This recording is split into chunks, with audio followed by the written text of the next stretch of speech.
San Diego's own Alan Sliwa. Your Schaefer and Sliwa. All right, San Diego and Southern California, what's going on? Schaefer and Sliwa. What a difference, Alan, a day could make.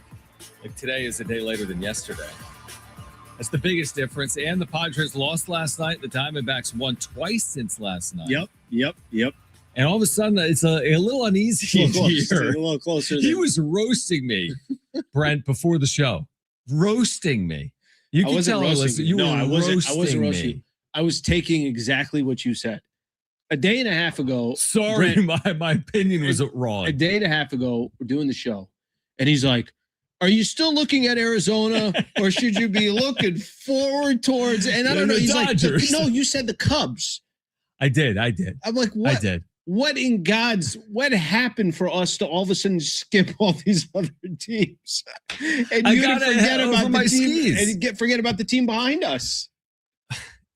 Listen, you're right. Has this become the greatest team we've ever seen? 7 over a 28-game stretch. I didn't know they'd forget how to swing a bat. Hit us on the talk back. I didn't know they didn't know how to swing against Pittsburgh.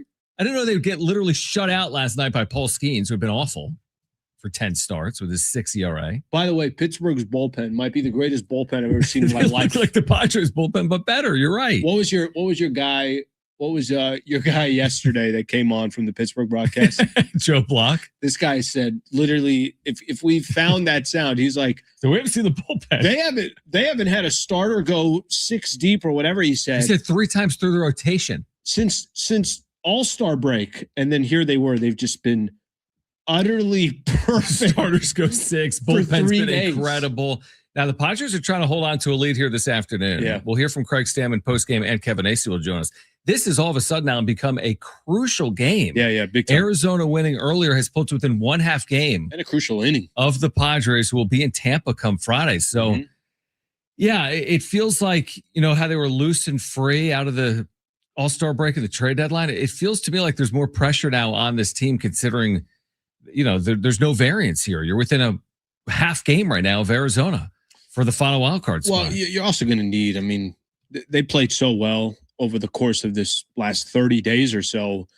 It's okay to have some tough losses. It's okay to have some challenges. They clearly have had some challenges in this series, but they had challenges against the Mets as well.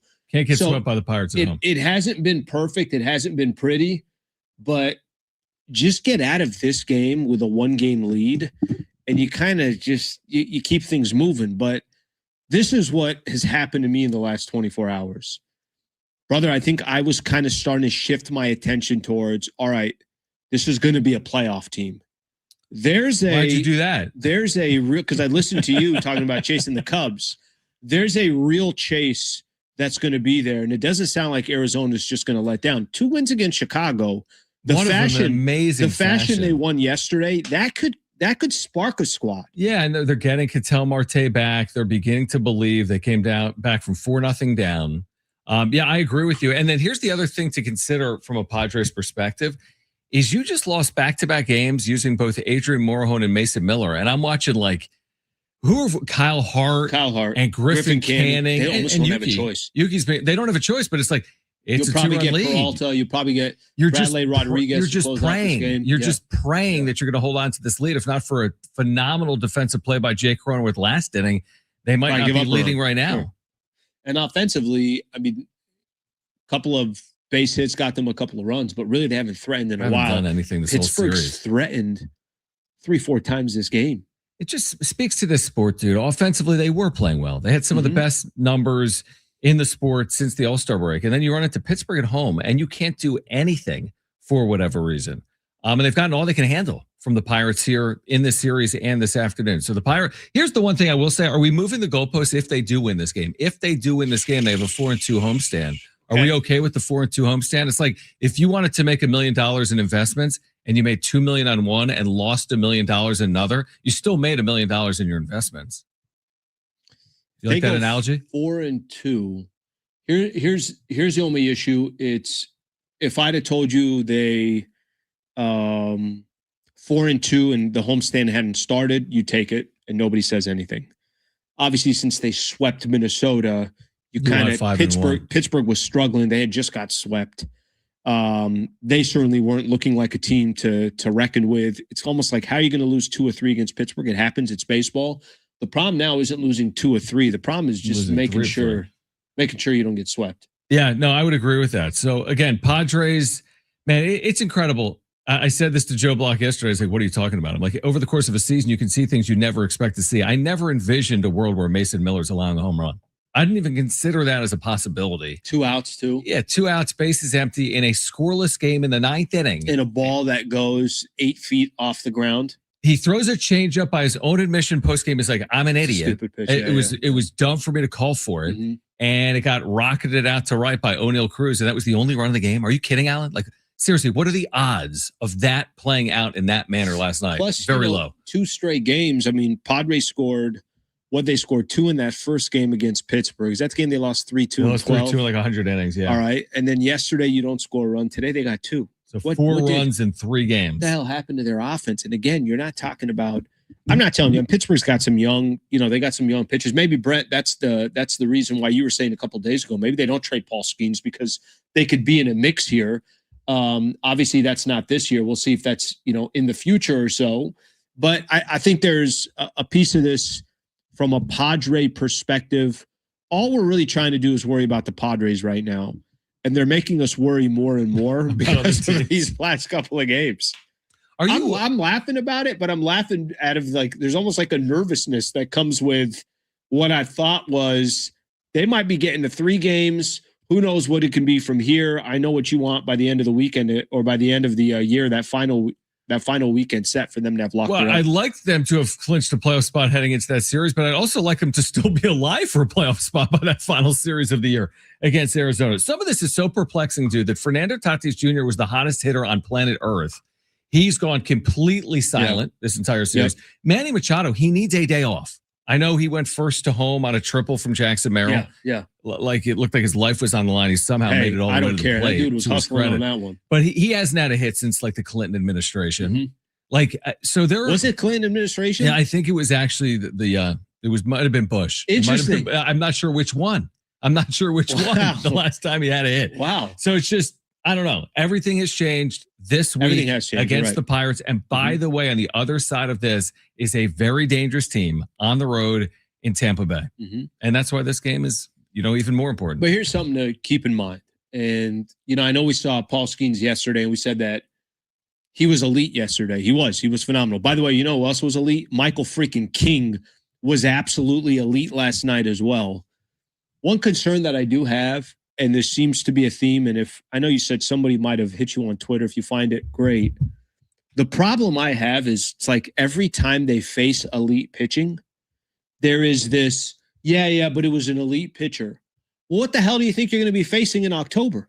That's all you're going to face is elite pitchers. So if the way they struggle against some of these elite pitchers, as far as from an offensive perspective, it reminds me a lot of like last season in that series against the Cubs. Like you face good competition, you're on the road, and yes, you can make close games out of it, but you're always a run or 2 behind because your offense just never comes through. Yuki Matsui getting out of a huge bases loaded 1-out spot. Padres leading the Pirates 2-0 to the last of the 7th inning. Here's your note. Here's your stat. This is the Padres this year against Skubal, Christopher Sanchez, Zach Wheeler, Paul Skeens, Mizorowski, Chris Sale, Yoshinobu Yamamoto, Shohei Ohtani. 1-12. There it is. Are those all? I'm sorry, you were hitting off all the names. All NL. I just named all. Did you just name National all NL? League pitchers? Okay, and how many of those pitchers is there a strong likelihood you would face in the postseason? Atlanta, Milwaukee, Philadelphia, Dodgers, Philadelphia. That's brother. I mean, it's the National League. Those are all the playoff teams. Yeah, no, that's a great stat to have. Whoever the hell sent that to you, that's a good stat. M. Pappy 19. Diamondbacks, by the way, against those same 7 pitchers have only played 7 games. They're 3-4.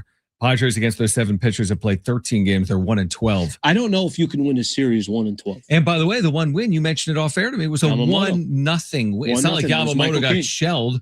I think King has, if I was right listening to the broadcast, yes, I think King has had 3 games, 3 shutout games where he's pitched 6+ and hasn't given up a run. I think they won 2 of those games 1-0.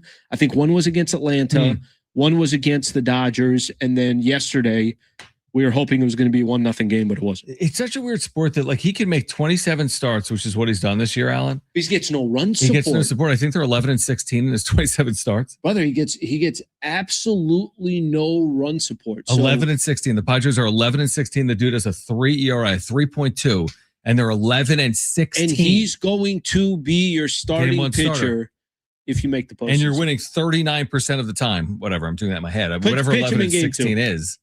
Throw Casey Mize in there. Man, it's getting tight in the National League. All right, we'll keep you updated on Padres and Pirates. We'll hear from Craig Stammen when the game goes final. Kevin Acee will join us coming up at 5:30. We have new reporting on the new Padres ownership group. Let's go. And some of the newest members of that group. We will discuss that on the other side. Alan is excited, and we'll discuss it coming up on the other side. Just underway here on Schaefer and Sliwa, San Diego Sports 760, live on the iHeartRadio app.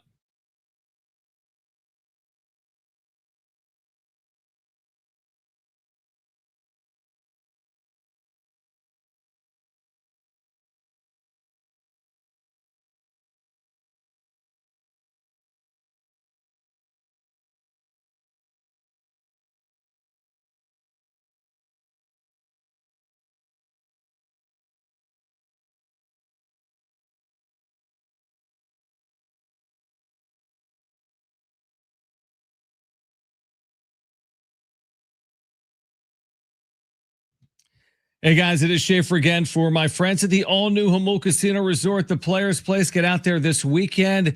Enjoy Starlight Pool in this hot weather with next-level chill. You can soak up the sun, soak in the views at San Diego's ultimate rooftop pool with day passes starting at just $40. Grab your friends and relax. Make it a pool day to remember. Plus, you can keep the weekend vibes going with Sunday pool parties at Starlight Pool. They've got live DJs and cocktails, cabanas, all-day rooftop energy. This at the Hotel and Spa at Jamul, where you can experience elevated luxury with their refined hotel stay, rooftop relaxation, indulgent spa treatments, all the excitement of Jamul Casino Resort seamlessly brought together in one unforgettable destination. And now you can take your stay to the next level. They've got exclusive hotel packages crafted for the ultimate escape. While you're there, check out all their dining options like Jamul 23, where you can enjoy a lobster buffet every day, all you can eat, plus dozens of other delicious stations. This at the all-new Jamul Casino Resort, the Players Place.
All right, with the iHeartRadio app, you can stream us wherever you are 24 hours a day. Just search for San Diego Sports 760 to stream us live all day, every day. You can leave your comments for us using that talkback microphone. Tell us what you liked, what you didn't like, what you want us to talk about. Make us a preset so we pop up each time you open up that app, San Diego Sports 760, always live on the iHeartRadio app. Can I ask you a question? I'm allowed, right? It's not a personal question. Send me an email. You want me to email you? Yeah, email. What's your email again? Bob Wright. Why is your email? Bob Wright. What's the question? Here's my question for you. How many Padres hits or how many hits do the Padres have like this series? I think I just saw right now. Four today. What they have yesterday? Like 3? I think they had 3 hits. No, I think you're right. 3 and maybe a walk or something like that. And then they had like either 7 or 9 in a 12-inning game. Uh-huh. It's like 7 and 3 and 4. Yesterday, honestly, yesterday I had a different feeling than Monday's loss. Monday's loss, it was like, you idiots. Yeah, it was like there for the taking 5 times. I mean, how many different times could you have won that game? They had a game 5. earlier this year. I forgot who it was against, but kind of a similar game. And they shot themselves in the foot. Yesterday, honestly, kind of give Pittsburgh Paul credit. Skeens, their bullpen. Yeah. And the Padres played well. So I know offensively they didn't, but their pitching was great. Their bullpen was great. Morejon came in, does what he does. I mean, they pitched well yesterday, good enough to win that game, of course. But you almost kind of have to tip your cap to Pittsburgh. But today you got a choice. They got to get that win. By the way, coming up on the show, Kevin Acee at 5:30. We'll hear from Craig Stammen. Tano Letuli, the San Diegan, a 3-time captain of the Aztecs. Awesome. He missed late last year with an ACL. So cool. He's back, and he will join us live coming up at 5 p.m. What is your reaction to this? Former Lakers executives Joey and Jesse Buss, who said in a statement they grew up diehard Padres fans, are purchasing a stake in the San Diego Padres, reportedly in the neighborhood of 5%, joining this ownership group with Jose Feliciano and Kwanzaa Jones. All right, I'm going to read a piece here from what they said in regards to joining the franchise. We are honored to join Kwanzaa and Jose and have the opportunity to contribute to the future of a team that Jesse and I have loved since we were kids growing up in San Diego. Sports have always been a part of our family story, and great organizations have a unique ability to bring people together and create a lasting sense of community. Padres fans have built one of the most passionate and loyal communities in all of sports, and we believe there's a tremendous opportunity to deepen that connection in San Diego and around the world. Honestly, I'm very excited. Like this was rumored a couple weeks back, or maybe like a month back. I remember. They took the sale of, I want to say each sibling walked away with like $1 billion. Huge number, yeah. Something like that. Because I know they had a 66% stake, 6 family members, the $10 billion sale. A lot of money. And by the way, now they still have an 18% ownership. All the siblings do, which they're trying to get out of. Get more Genie capital, wants to hold. more and equity. They'll get $2.5 billion split amongst the 6 of them. I love it. And to be honest with you, maybe this is just the Laker nostalgia that I love about it, that I grew up in, like many people that just watch sports in general. Dr. Jerry Buss was genuinely one of the greatest owners in the history of the NBA. That's one of the franchises. I mean, I remember as a kid at the sports arena, the Lakers would play at the sports arena, and they'd play one preseason game there a year. It would just I think that connection, for some reason, that still kind of holds some weight to me. Now, that doesn't mean that a 5% ownership stake, it's not like they're going to go and make these decisions and everything else. But is there a way that they can add something to the franchise that's beneficial? I got no issue with that at all. And I like that they're saying in here as well. And yes, I know people are going to immediately tie them to the Lakers in Los Angeles. I don't know what the history is, but I know that the family has had residencies or something like that in San Diego or North County or something. A couple of interesting notes you mentioned earlier today.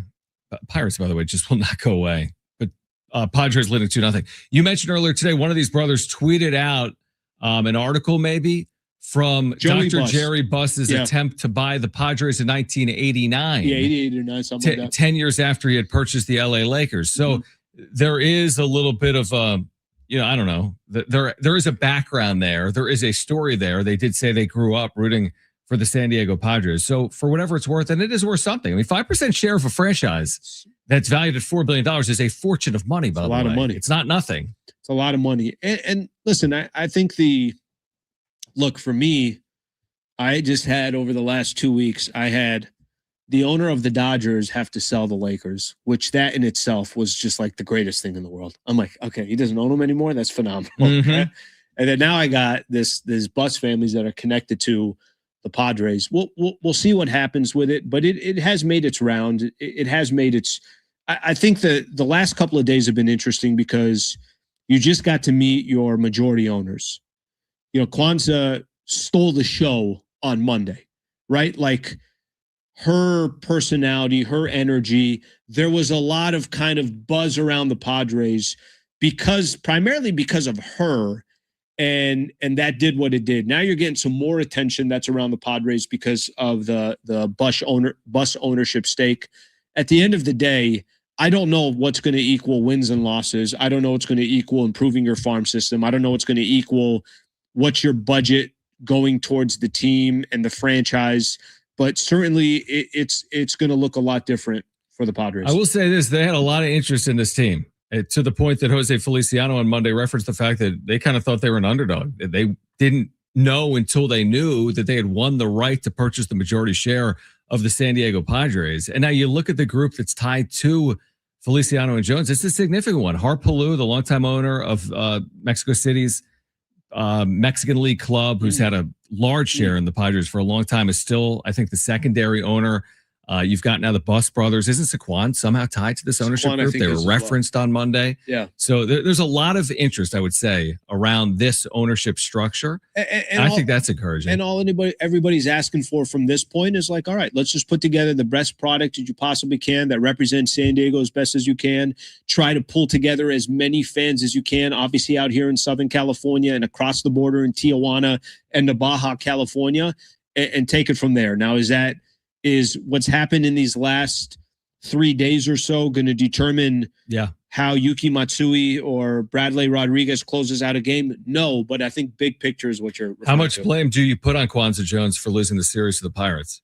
Well, they did say they were undefeated since they dotted I's and crossed T's on Friday. And now they're defeated since the press conference. So it's actually on Jose. It's on Jose Feliciano, not That's who it's Kwanzaa on. Jones. All right, Padres and Pirates are going to wrap up hopefully at some point within the next 30 minutes or so. We'll hear from Craig Stammen once this game goes final. Plus, coming up at 5 p.m., Aztec star linebacker Tano Letuli. Kevin Acee will join us at 5:30. On the other side, the NFL sang so long to a staple of its league. What is that? We'll discuss next on Schaefer and Sliwa.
Here's what's trending from the iHeart Sports Network, presented by iHeartAdvertising.com.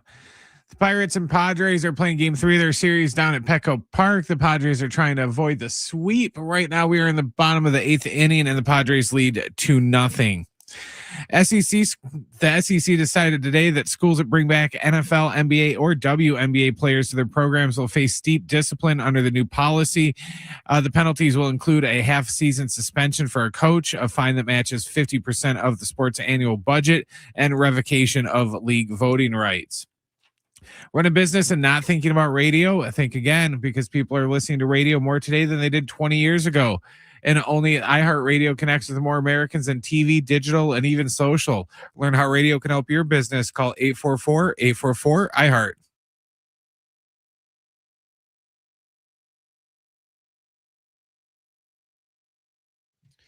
All right, Padres still leading the Pirates 2-0. They haven't made it easy, but they have reached the bottom of the 8th inning. Padres trying to salvage the series finale against Pittsburgh this afternoon. I don't think there's anyone out of the bullpen that wants it to be easy. No, everyone's like, let me give up a couple singles or a walk. Let me try to make this harder. And then I will strike out anyone in front of me. Then I'm going to concentrate. Right? I'm going to really try with the bases loaded. It's almost like they took the extra innings concept and ran it. They're like, so just a guy in second, let's put him base. Loaded bases. Yeah. Dude, you're not kidding, man. They've had traffic this whole game. Now, I will credit Kyle Hart and Griffin Canning and Yuki Matsui and Bradley Rodriguez. Oh, that's right, Yuki too. Gosh.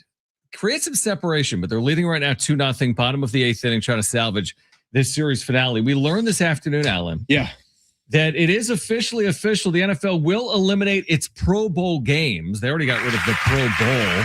Now the Pro Bowl games are gone. They will still name Pro Bowlers, and they want that to have a higher distinction than it used to be, because what's happened recently is the top 4, 5, 6 players will say, I'm not going to participate, and then all of a sudden, so you're giving the Pro Bowl to somebody Sanders is in the Pro Bowl game. So the NFL is the first of the American sports to say no longer with its all-star event. What do you think?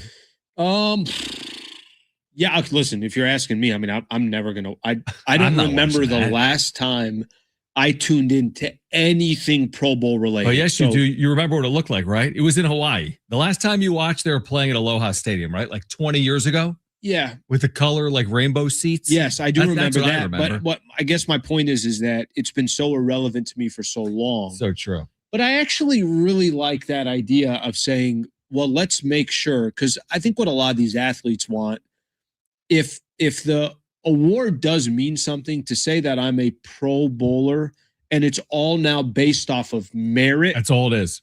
That could be significant, where now all of a sudden, again, I don't know.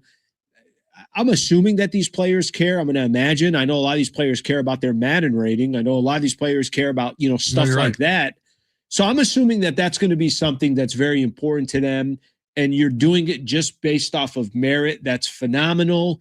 I'm not going to lose any sleep. If you didn't tell me the Pro Bowl was completely canceled, nothing would have changed in my life, because it's not something not watching it. I'm the same way. I watch it. They're going to name 88 players. Now you said it's a lot of players, but there's 32 teams. It's less than 3 players per team on average. There'll be 88 Pro Bowlers. I'm not sure if it'll be a first team, second team, and there'll be special teams in there, offense, defense. It's a lot of players. Yeah. But there are no replacements, and they're named in late December. So like maybe after 17 of the 18 weeks, that is the list. Here are the 88 players that are Pro Bowlers for 2026. I'm good with that. I like it more to what they have been doing here recently. They've essentially turned it into a fan-voted all-pro team. Right. Because now it's just going to be the title and the distinction of being a Pro Bowler without having to play the game. But it's just going to be fan voted, opposed to the all pro team, which is, just media in the league. Dude, do you know how long they've been playing the Pro Bowl? This is amazing. They've been playing it since 1938. I remember that. And so you remember that? The inaugural one. The NFC. I mean, you can't be throwing. The running You can't be throwing. The running game in that game. Goal. How are you not going for it on 4th and 1? You almost have to. And I said that in real time, and I'll say it again at 91 years later. No, or whatever. 88 years later. Let me say this. Who's the next? Is there a league to follow? Here's the problem with the NBA. The NBA is getting a little cute for me, Alan. But here's the problem with the NBA. It's a real weekend for them. and They it is love a it. break during the season. I like the NBA game. And well, Why can't we have the conferences play each other? I don't think a lot of people like the NBA weekend, and I think who they're upset about is the players. How they play? They don't play. How they don't care. Compete. Nor are there any of the stars that get in the slam dunk contest. Well, what about Wemby trying to go for like 30, 20, and 10 last year and everyone getting mad? But that's what actually made it good. Do you remember Anthony Edwards after? I didn't mind that 3-team format. Like I didn't mind the concept of that format. And plus, like again, if you can just anything you can do to just show some type of competition, I don't think is a terrible thing. But I remember Anthony Edwards after that first whatever game that was, he said, "Well, when I saw that Wemby cared, well, then I'm going to care." Yeah, I do like that. And there was, back in the day, Kobe had a little bit of that, was like, if I'm going to compete, I'm going to compete. The problem with the NBA, and I don't think it's going to go anywhere because I think there's a lot of sponsorships tied. I think there is a break during the basketball season, like the difference in football. This was coming after the season ended, or at least in between the championship game and the Super Bowl, the AFC, NFC championship games. So I think the NBA is not going anywhere. No, I don't think the NBA is going anywhere either. But you said you like the 3-team, and I appreciate that. But was there an issue with the Western Conference against the Eastern Conference? Like, is that a bad idea for going back to that format? No, I think it's fine. That. But the bigger issue is the guys don't care. Yeah, that's fine. I agree. And again, I get it. I don't think if you told me where it's the one overreaction in sports, everybody gets so angry about the All-Star game in the NBA. And I'm like, guys, it is a freaking exhibition game. Yes, they're not going to slam their hands down on the court and literally pick an you exhibition. Up 90 feet from the basket. The best one, correct me if I'm wrong, I mean, the best one by far is baseball. It is a baseball game. The pitching is very good. The pitchers are not trying to get hit. The hitters are trying to hit. Oftentimes, the score is a low-scoring game. Oftentimes, you're looking at a 3-2 type game. This game in Philadelphia was a snoozer. I think it was like 3-4-0 or whatever it was the other week. But I just feel like that's just a baseball game. Where basketball, that's not what the NBA really looks like during the regular season. Baseball, that's kind of what a baseball game looks like. I just think the main difference between the NFL and these other sports, they are doing it mid-season or sort of close to mid-season. At least there's still relevancy in the sport where you got people's eyes. I don't think you had them in the NFL. And then I don't even know enough about the NHL. I kind of like the NHL because you get a final score of like 13-12, which... Again, it's not really. There's a lot of scoring, I think, in the NHL All-Star game, but I don't really have necessarily a problem with that. Pro Bowl gone. But yeah, Pro Bowl gone. The health and safety thing, again, they got rid of the game a while ago, and then they went to a flag football, but you could even get hurt doing that. I understand not playing more football. Like, of all the sports, do you really need to play more football? Guys are getting hurt each and every week, obviously, in football, so it makes sense to me. Why would you risk anything? A flag? I don't know. Guys like tear an ACL or something. Were there injuries? I don't know. You can tear an ACL, can't you? Tear an ACL going to get another coffee right now. Probably true. I mean, I can't. You've could. seen, by the way, Plant sometimes. You're like, hey. It's true. I mean, they will have flag football in the Olympics, right? Yeah, I think there is flag football in the Olympics. Coming up in 2028. All right, Padres have extended their lead, Alan, to 3-0. This is the Jay Cronenworth game. He made a spectacular defensive play. Yep. Just had an insurance by the way, Cronenworth's had some defensively. He's great. This dude's been awesome. Beast at second base. He's been phenomenal. I think since his concussion, he's been good. Yeah, not perfect, but I think he's been good. And he was out for so long. No, I'm with you on that. So looks like if they can, make it happen, they'll at least get this one win against the Pirates and at least go back to tomorrow. You get the day off tomorrow and get ready for Tampa. Kind of feels like it's a game that you got to get. And we'll see if they do or not. They're leading 3-0 in the 8th, but like Arizona, for example, who wins today over Chicago, is going to San Francisco, and they are 8-1 against the Giants this year. Arizona is 8-1 against the Giants this year. They're going to Frisco, and they're playing. I think they're playing Friday and then 2 games on Saturday, and I don't know why. And then they're not playing Sunday because I'm going to the Bay this weekend. That's right. And I was going to take Jones to a game, and I'm looking at the schedule, and I'm like, wait, why are the Giants playing Friday, twice on Saturday? And not on Sunday. That's odd. Brian, can you look that up? I don't, unless my mind is crazy, but I think they're playing twice on Saturday. Here's the only thing I'll say, and I know Arizona, their last 2 games, and we'll see if this kind of gets just the momentum that they were looking for. They've been all over the place. I've seen them lose 2 or 3 to bad teams. I mean, it's not like that is uncommon. The bigger problem, I think, for the Padres is you're going up against Tampa Bay. That's the bigger problem. The bigger problem is you got some real competition. Like this was supposed to be. Let's use this series here. Mm-hmm. You thought a couple days ago before this series started, coming into Monday, you're like, wait a minute. I got 3 against the Pirates, and they got 3 against the Cubs. Yeah, we are going to gain ground. And they lost the game. Yeah, if they win today, they lost the game. They lost the game. Yeah, that's right. That's a good point. So there's now, okay, what happens from here? Was he safe or out? He was out. O'Neal Cruz with an absolute cannon of an arm to throw out Jake Cronenworth. And then if they now again, you do that again in Tampa, you lose 2 or 3 at Tampa, and they handle business against San Francisco, you're tied with probably 25 games left to go, something along those lines. No, you're 100% right. I mean, each game, each series right now is so impactful. What do you got, Brent, for this weekend? It's a makeup game to avoid a difficult travel and playing schedule with no days off. The Giants and the Diamondbacks agreed to move their scheduled Sunday game into a doubleheader on Saturday. What? Never heard of that. That is insane. Never because heard of difficult travel.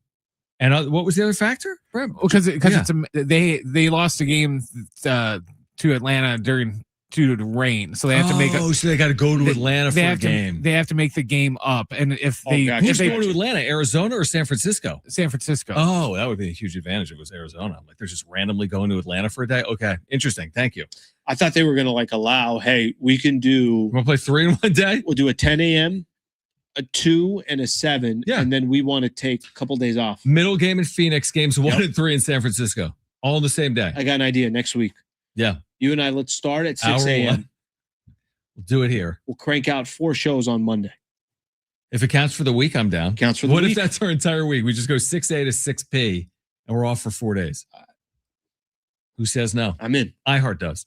All right. We'll keep you updated on Padres and Pirates. Plus, Kevin Acee will join us at 5:30. Aztec star linebacker Tano Letuli on the show live at 5 p.m. Plus, the NFL. Is this an oxymoron or not? They're going to concentrate more on health and safety in 2026 in the NFL. Is that an oxymoron? We have the latest. We'll share it with you next on Schaefer and Sliwa.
All right, SCFC is back at Snapdragon Stadium this Saturday night when they take on the LA Galaxy. Our coverage with Adrian and Darren begins at 7 p.m.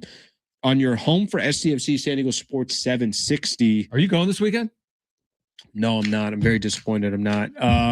By the way, Joe Tatino, the great Joe Tatino, been a part of San Diego for a long time, but also the voice of LA Galaxy, will come on the show Friday at 5. Oh, good. Friday at 5, we'll get a little breakdown from the Galaxy. All right, I like that. So did you see, there was a study. It's still going on. 3-0 Padres in the 8th. This inning's Barrel's at never. bat. Look at this. Kirby Yates has thrown 35 pitches in an inning for Pittsburgh. That's a huge number. If he's only pitched this inning, which I think he has. Merrill came up when the intro song came on. He's been up there for 5 minutes. You're right.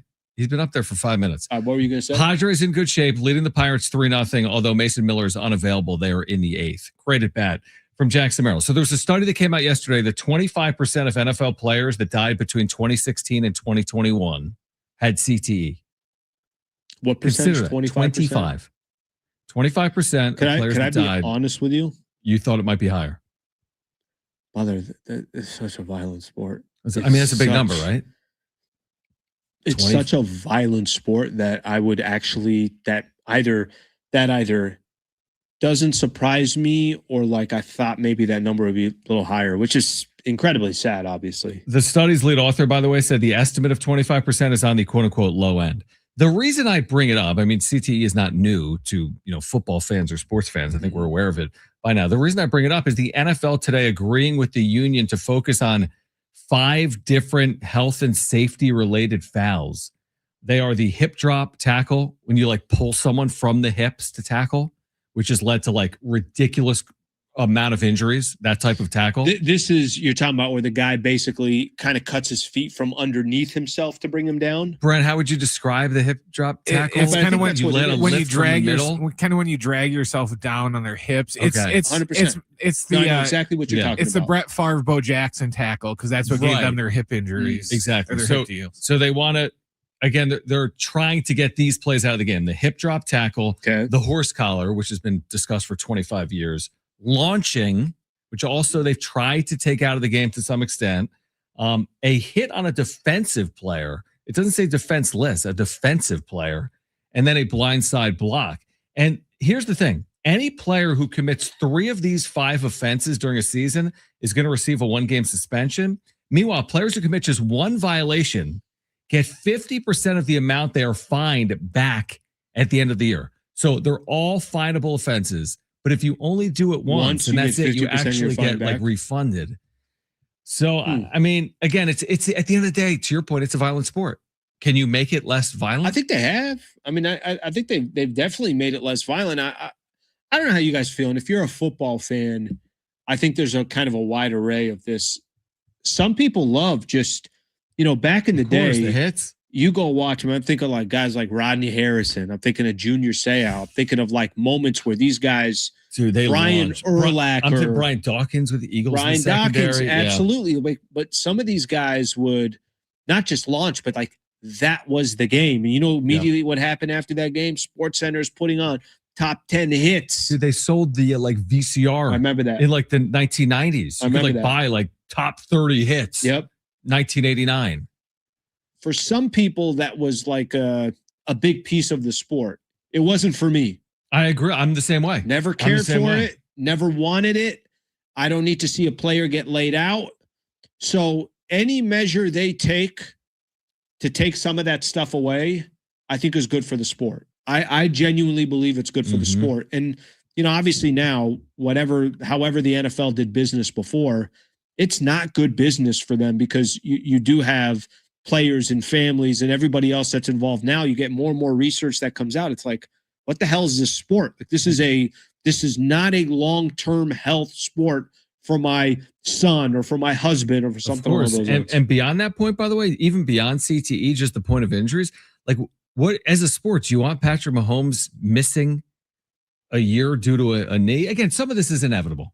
They're playing tackle football. But when you have Patrick Mahomes out or Lamar Jackson and Josh Allen, I'm just making it up, that can't be good for the sport. The people want to watch these stars on display. I'm a lot less concerned about the quarterbacks. Yeah, because there's so much protection already for them. But I think one of them you said like blindside blocks. Yep. I think that was one of them.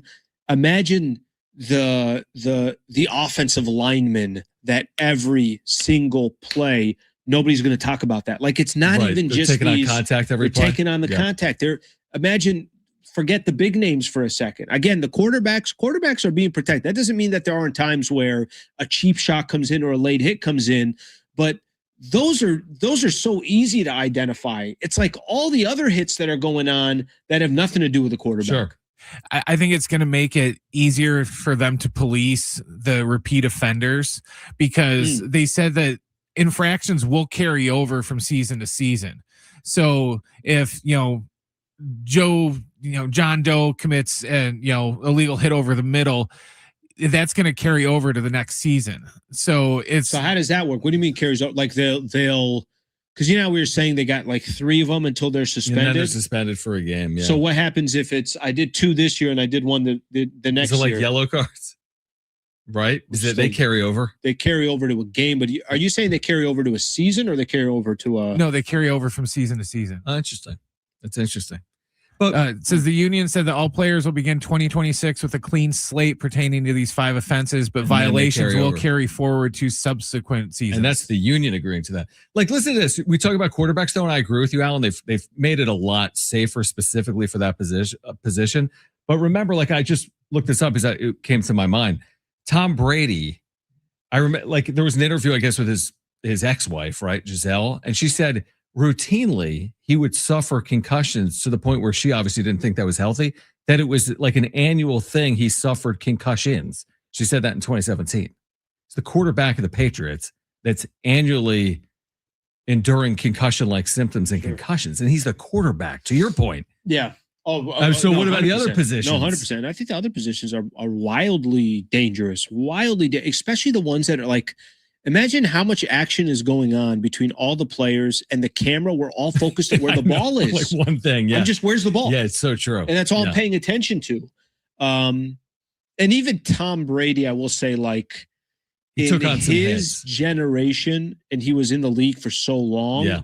Think about from when he started to by the time he ended. To what it's like now. Of what kind of the trajectory of where the league went safety-wise. Yeah, no, I completely agree. All right, we're going to get to the wrap on the other side. We'll hear from Craig Stammen when this Padres-Pirates game goes final. They've moved to the 9th with the Padres leading 3-0, trying to avoid a home sweep at the hands of Pittsburgh. But the wrap is on the other side. Kevin Acee, your Padres Insider at 5:30. We'll hear from Craig Stammen coming up on Schaefer and Sliwa. San Diego Sports 760. We are live on the iHeartRadio app.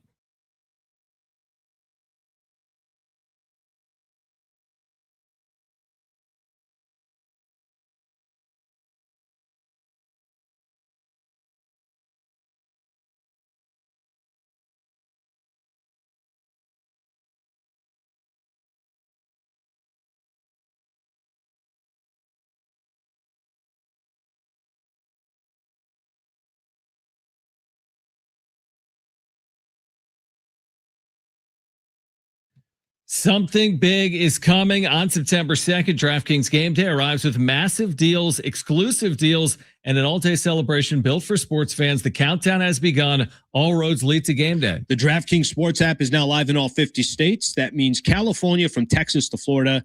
Every fan is in on the excitement. One app, every sport, all 50 states. DraftKings Game Day is yours. Remember the date, September 2nd. DraftKings Game Day is the kickoff of a new season, a new era, and the biggest day in sports history. Get pumped. Get ready to celebrate. New DraftKings customers, sign up with the code SD760. Spend $5 to get $200 in rewards within 21 days. That's code SD760. In partnership with DraftKings, the crown is yours. Event trading offered by DraftKings Predictions, a CFTC registered introducing broker. Trading involves risk of loss. Market availability varies. Eligibility restrictions apply. $50 every 7 days via click-to-claim issued in non-withdrawable predictions dollars that expire in 1 year. Terms, dkng.co/predictions promo. Nationwide based on sportsbook predictions and free-to-play sports contest availability. Varies by state.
Here's what's trending from the iHeart Sports Network, presented by iHeartAdvertising.com.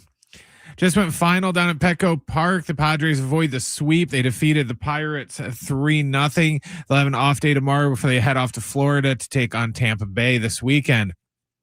College football news: SEC schools that do bring back NFL, NBA, or WNBA players to their programs are going to face steep discipline under a new policy approved by the conference today. The penalties include a half-season suspension for a coach, a fine that matches 50% of the sport's annual budget, and revocation of league voting rights. Run a business and not thinking about radio? Think again, because people are listening to radio more today than they did 20 years ago. And only iHeartRadio connects with more Americans than TV, digital, and even social. Learn how radio can help your business. Call 844-844-iHeart.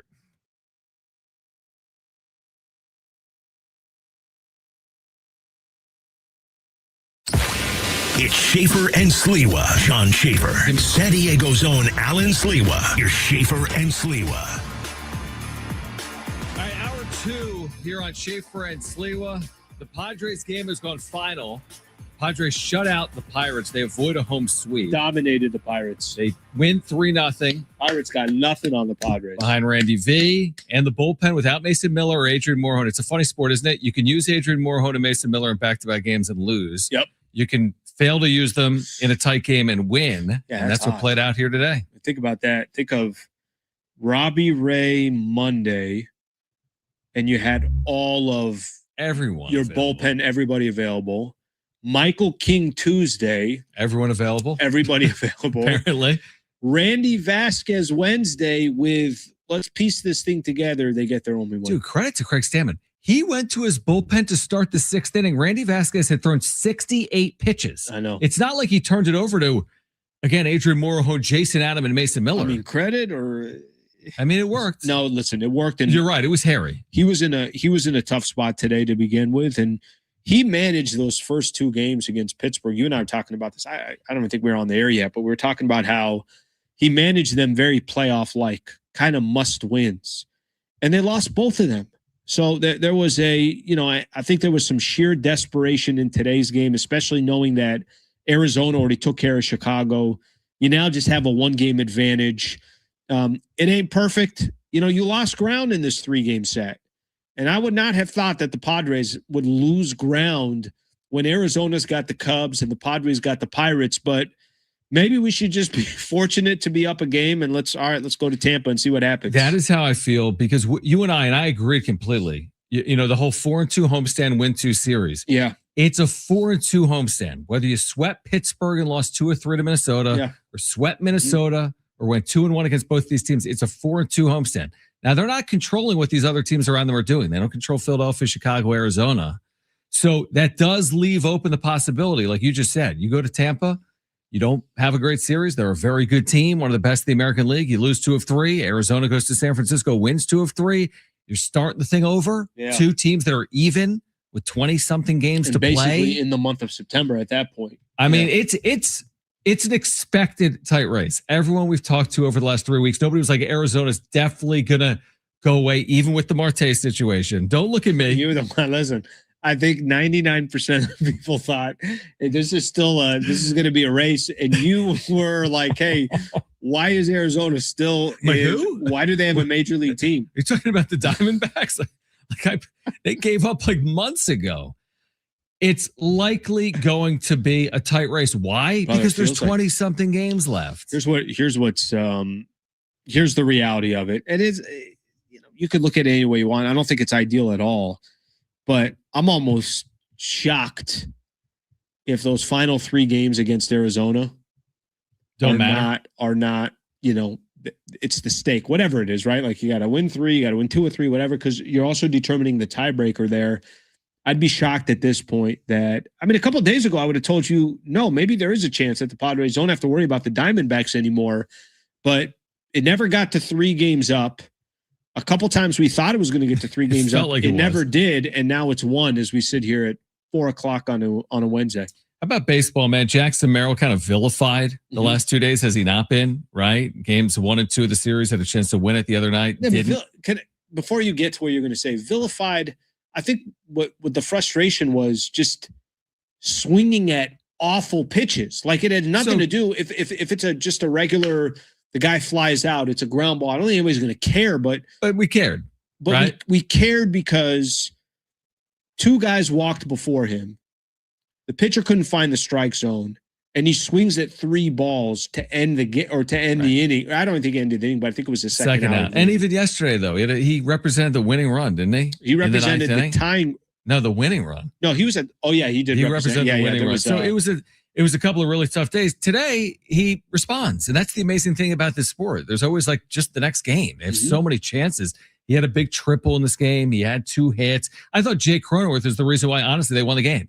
There were 2 on and nobody out in the 6th inning, and there's a ball rocketed off the bat of Brian Reynolds up the middle that he lays out for, just sprawling, and comes up with.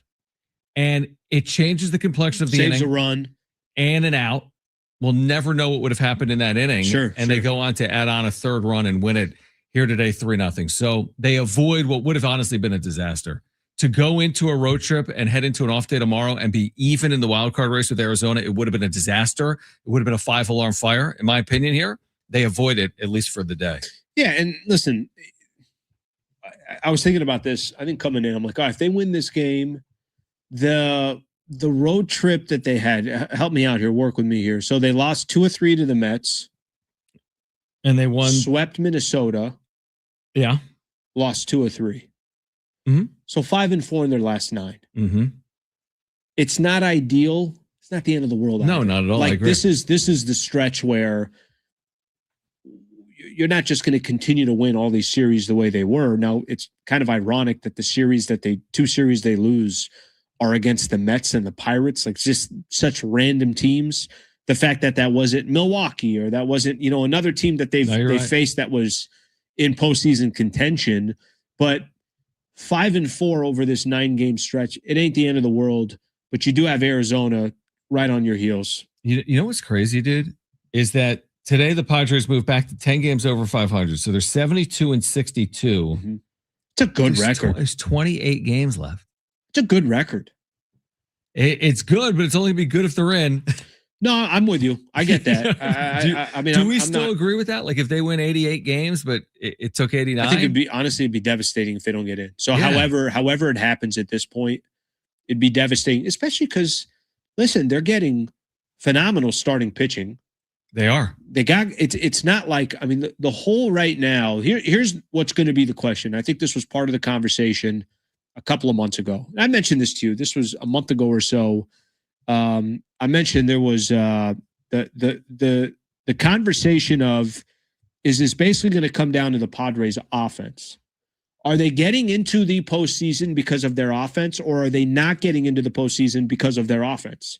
That kind of feels like how this is going to play out, because I think the pitching has been not just good enough. At times it's been phenomenal. The bullpen, it's doing its job. You now have 5 legitimate starters that you feel pretty good about when they start the game. Mm-hmm. The question now becomes with the Padres is, which offense is going to show up? And in this series against the Pittsburgh Pirates, wasn't great. The offense was awful and they lost 2 or 3. And in the series against the New York Mets, the offense was awful and they lost 2 of 3. So I think it's safe to say this is now going to come down to what the offense does on a night in, night out basis. Which is a little scary. They turned their season around because of their offense. But the scary part of it is they're so helter-skelter. We spent 60 days or more saying, I'm with you on that. Is this real? Are they this bad? And then we spent a month saying, wow, they've completely reinvented themselves. But what did we say? And now what are they? But what did we say? We said that I don't need the extremes. Don't give me the extremes. You don't need to be the best offense in baseball, the worst offense in baseball. Can you be 12th? Can you just score 4? If they score 4.5 runs per game over the next 28 games, they'll win a lot of games. Why? Because of their pitching. If they scored 4.5 runs in those 6 games that I'm talking about between the Mets and the Pirates, then they're going 4-2 over that stretch. But here's where it's a little unfair, is that if you took the All-Star break to today, they're scoring 4.5 runs per game. Mm-hmm.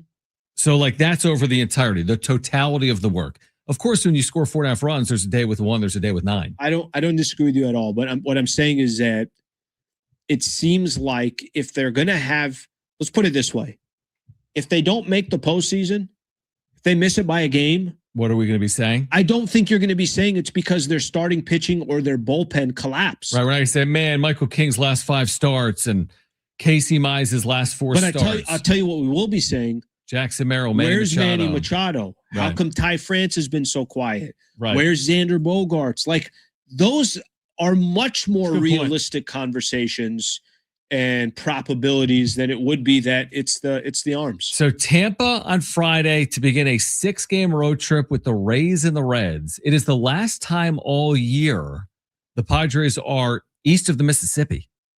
So That's right, everything from there on out is in the West. They play in Denver, one series, but then everything else is in California, like LA or San Francisco. So this is the last real road trip of the year for the Padres with everything on the line. Everything on the line beginning Friday in Tampa. And I honestly don't know what to think or feel about the final 28 games. You're trying to work Joe Musgrove back in, still trying to get a Jason Adam back, Miguel Andujar, Samad Taylor.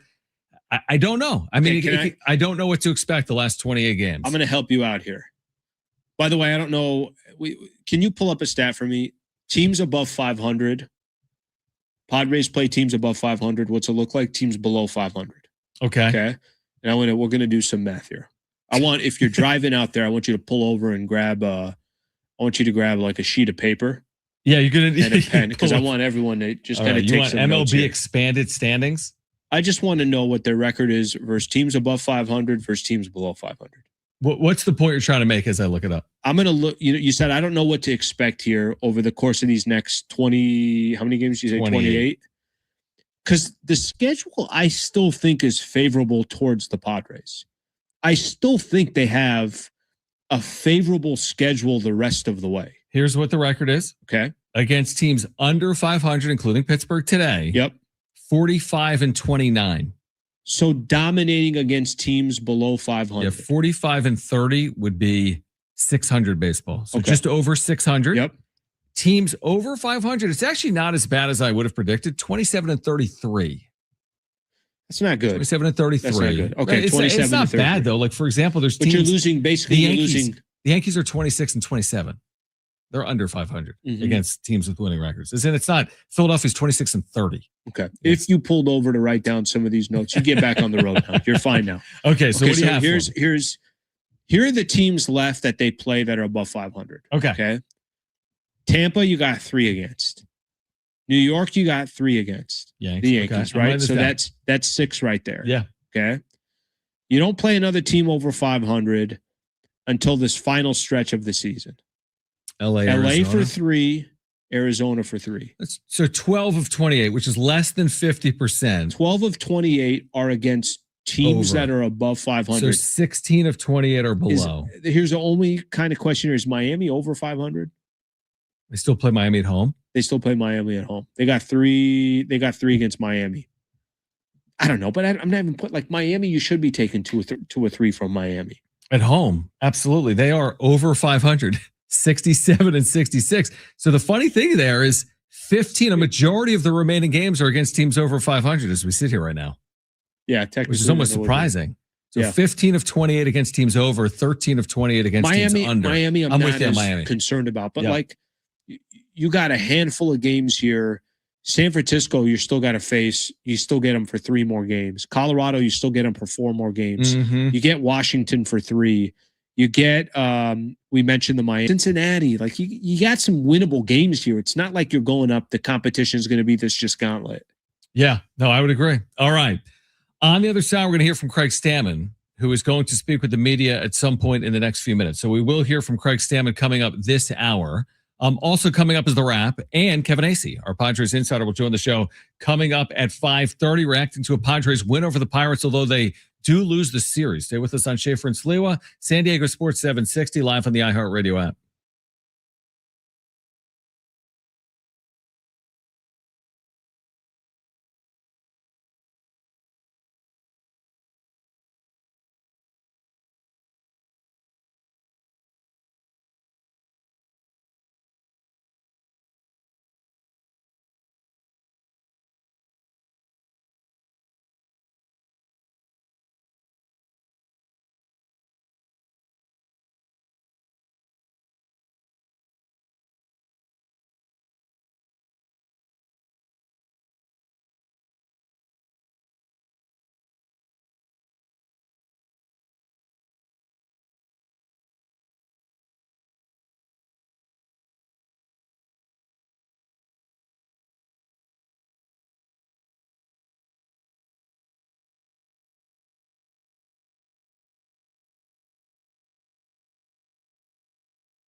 Our iHeartRadio Music Festival is back. Live performances by the Goo Goo Dolls, Kenny Chesney, Lainey Wilson, Snoop Dogg, Weezer, and more, September 18th and 19th. At T-Mobile Arena in Las Vegas, 2 nights, 1 stage. While the world is listening on iHeartRadio, you could be there. 3 chances every weekday for you to win your trip for 2, plus $1,000 in spending money. Next chance to text and win happens around 5 p.m. on San Diego Sports 760. All right, we're going to hear from Craig Stammen coming up momentarily. Padres over the Pirates at Petco 3-0. Listen to what's to come here, Alan. As we wait in the Stammen sound, here are the probables for this Rays Padres series. They just announced Casey Mize will throw Friday. So Mize off the tweak of an ankle is not going to miss a turn. But listen to this. Tampa will throw Shane McClanahan. He's 9-6 with a 3.1. Followed by Nick Martinez, old friend. Listen to the year that Nick Martinez has had. He's 13-4 with a 2.93 ERA. Then Drew Rasmussen is 14-5 with a 2.95 ERA. Those are the 3 starters you face. You've got Mize, Buehler, Ray in Florida coming up this weekend. All right, let's look at it this way. Honestly, I think the best way to look at this is let's pretend this is a playoff matchup. Well, I like that. And what does a Friday, Saturday, Sunday set look on the road against a team that's going to be, they could be in the World Series, period, point blank. Tampa could be in the World Series. No one be shocked or surprised by it. How will the Padres do against good pitching? How will they do coming off this series against Pittsburgh where it was a letdown? How will they do when they know that Arizona is in San Francisco and probably going to feast on the Giants? It's a interesting series to watch because I think the more talent and teams that you feel like are going to make the postseason, the more you're kind of starting to those games are starting to become more and more magnified, specifically because you want to see how are the Padres going to do against some of these elite teams you could face in the postseason. I'm actually looking forward to this weekend. Can I just share this and then we can hear from Craig Stammen? Yeah. Tampa Bay is 43-23 at home, playing in front of 17,000 fans per game. 28th in baseball. Tampa Bay is 43-23 at home. Wow. Playing in front of 17,000 fans per game. It's a disaster. Is there chatter of them moving out of Tampa? Tampa? No, they want to build, and they've been trying to build for 20 years, and they don't play in Tampa. They play in St. Pete. The traffic is insane. You got to go over a bridge. Oof. They don't open the upper deck, Alan. I don't know if they're doing weekends. They get a new stadium, or they're going somewhere where it's a lot easier for people to get to? In Tampa, I think, or in like Tampa's county. It's been a discussion for literally 20 years. But all they do is win. All they do. Their last 20 years are defined by winning. The first 10 were not. Their last 20 years are defined by winning. You know what's so crazy about that, too? They're in a freaking real division. Yeah, they're playing the Yankees at home. They're playing the Red Sox. Brother, Red Sox, Yankees. Toronto came within a game of winning World Series. All 3 of those teams, massive payrolls, typically. Yes. All 3 of them want to win. Not telling you it's going to happen every year, but they're competitive every year. And Tampa's the one that's freaking impressive. I was thinking about this and we could use this from a Tampa reference. You know how I talk about, like you said something to me yesterday that kind of floored me, to be honest with you. What Pittsburgh's biggest contract that they've dished out. 3 years, 39.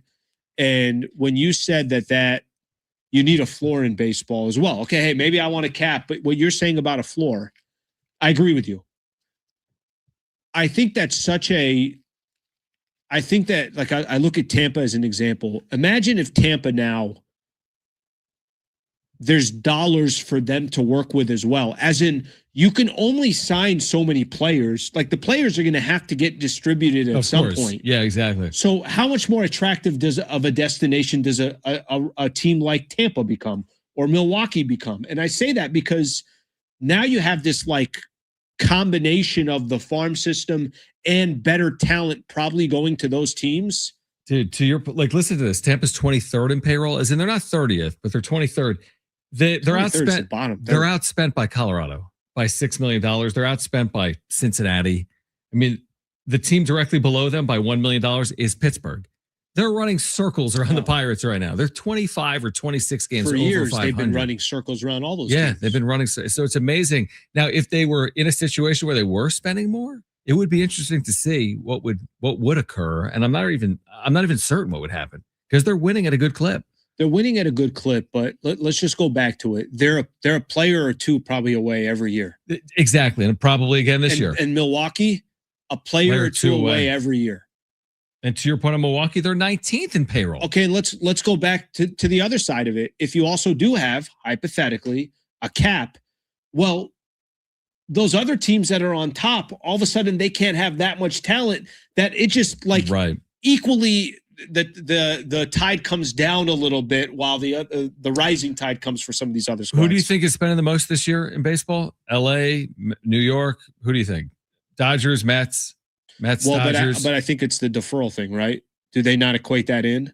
They do to the AAVs. Yeah, but I don't think they equate it into total payroll. Maybe not. Plus the whole Shohei stuff is weird. Anyway, it's the Mets by $40 million. But again, I don't think that's equating the deferrals. Yeah, it may not be. Mm-hmm. But anyway, it's just food for thought. Yep. It's all very interesting. Anyway, the Padres are going to be in Tampa. We'll hear from Craig Stammen on the other side. That's a rotation coming up this weekend. Dude, I mean, Nick Martinez, that's interesting.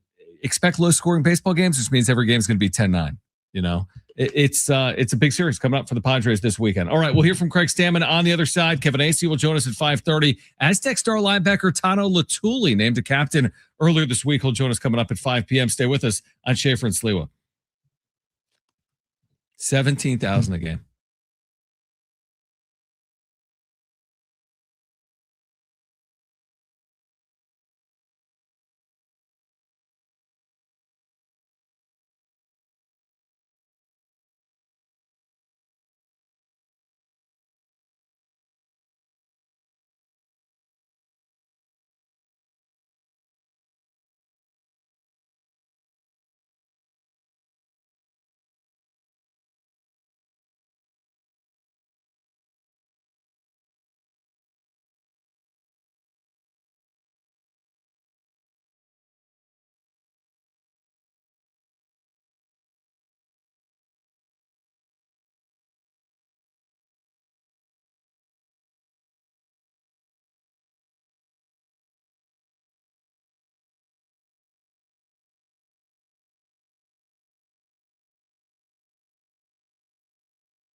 Here's what's trending from the iHeart Sports Network, presented by iHeartAdvertising.com.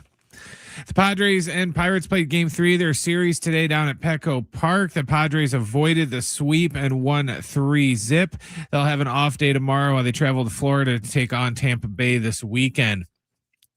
In college sports news, the Big 12 just announced that they are going to follow suit with the SEC and the Big 10, and they will not allow any professional athletes to come back to any of their programs.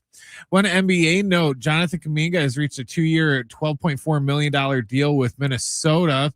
He is going to join Anthony Edwards and LaMelo Ball there in Minnesota.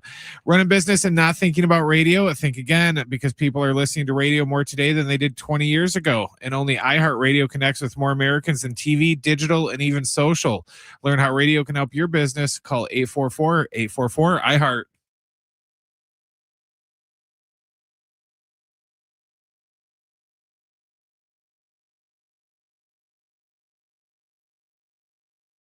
Yep. I think Kuminga, you were telling me he was going to the Lakers. I thought I was going to go to the Lakers. He didn't.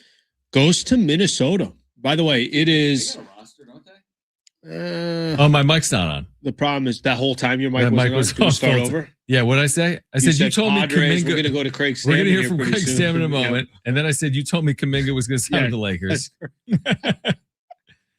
I thought he was going to sign with the Lakers. No, ends up with the Minnesota Timberwolves.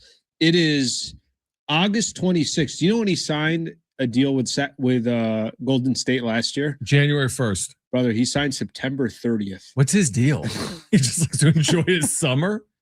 All eyes on me? I think he's getting a little too cute here, so he's going to have some work to do. But Minnesota, it's a good fit for him. I thought it'd been a great fit for the Lakers as well, but decided to take a shorter-term deal to bet on himself. The weather, though. Got to get a shovel. No, that's why he went. He went. He wants to shovel. He's a big snow guy. He's a big snow guy. He's a big snow guy. It's okay. I think they play them inside. Oh, the games are inside. Also, they're doing that this year. That's cool. That's neat that they're going to do that. They're not playing on aircraft carriers. $12.4 million will get him a nice warm car to drive to Target Center. All right, Craig Stammen. Padres avoid a home sweep against the Pirates. They're going for Tampa. They'll open a 3-game series this weekend. This is Craig Stammen on today's win. Felt like we played the whole game with first and second, nobody out. It wasn't that every inning, but it was, there for 3 of the innings. And the pitchers just bore down and made some really good pitches when they had to.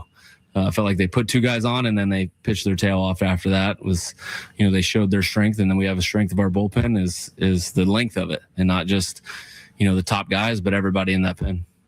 It wasn't a great offensive series. You faced good pitching, but you alluded last night to just the need to find a way to do it. And all is today sort of illustrative of that. You got the big hits. Yeah, exactly. I think, you get a couple guys on and you get the big 2-out hit, or you get the hit with the guy in second. Finally, when they get the scoring position, those are big hits, and those are, hits that we need to, get the lead, be able to use our bullpen and scratch out a win. And, not all wins look pretty. And sometimes those are better wins than the other ones.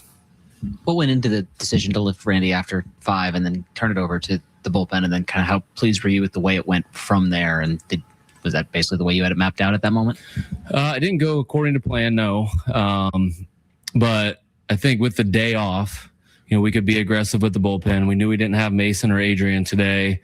And we felt like once we got Randy through 5 and we had the top of the order coming up with all their stacked lefties, we felt we could go to our lefty relievers and figure out a way to close the game from there with Bradley on the back end of it. So it was just kind of Randy facing those lefties for a third time. They were the ones that kind of started that rally the second time through.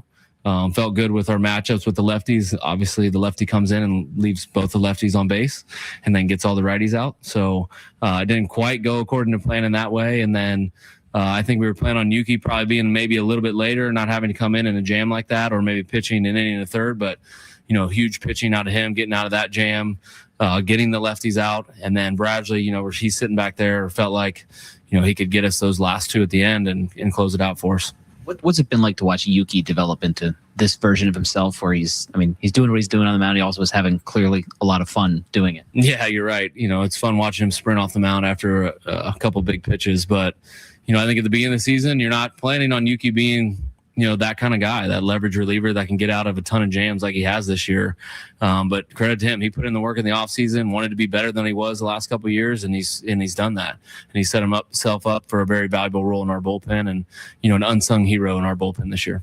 It's kind of an example of Jackson, like the first couple of nights in this series.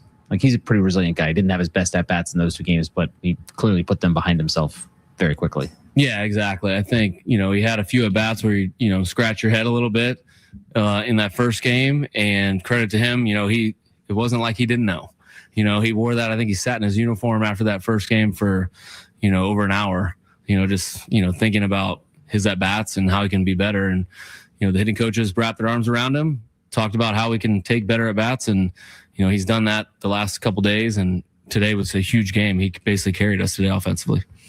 You mentioned, I think the first time a couple weeks ago, you said he's developed into one of the best pitchers, and he just keeps backing you up. You're just the confidence you had to say, all right, we're going to 2 innings, this guy's going to do today. Yeah, I think the helpful part is he'd done that, a couple weeks earlier where he went 2 innings a couple times in a row, and it made me feel a whole lot more comfortable that I could, extend him a little bit and finish out the game. I also felt like the 8th inning was 3-4-5 for them with 2, who we would rather have a righty on Reynolds, and then, Valdez, Cruz, and then another righty. We felt like that was probably the highest leverage inning, at least to start. And we wanted our best reliever in that spot. And in the back of my head, I'm like, all right, if he gets through this relatively clean, we can send him back out for the 9th. What can you tell us about Jeremiah? Jeremiah, right shoulder impingement. He had the right knee thing going on. We'd kind of held him out of a couple games a little while to let that knee calm down. And then, he pitched in the game, said he was good to go. And then after the game, felt a little bit of something in his right shoulder. So nothing crazy, no MRI, but just making sure that we take care of all the ailments right now and hopefully get him back for the stretch run. And then how did Casey look in his bullpen today? I wasn't out there, but Case, all reports came back. Casey's good to go. He'll be our starter on Friday. What kind of relief is that, given what it looked like to begin with? Yeah, I think, seeing it happen, you never know when you see somebody sprain an ankle how bad it is, because we've watched the NBA and guys look like their ankle touches the floor and then they get up after a few minutes and run down the court. So it's just, you just never know. But his improvement from day 1 to day 2 to day 3 was significant.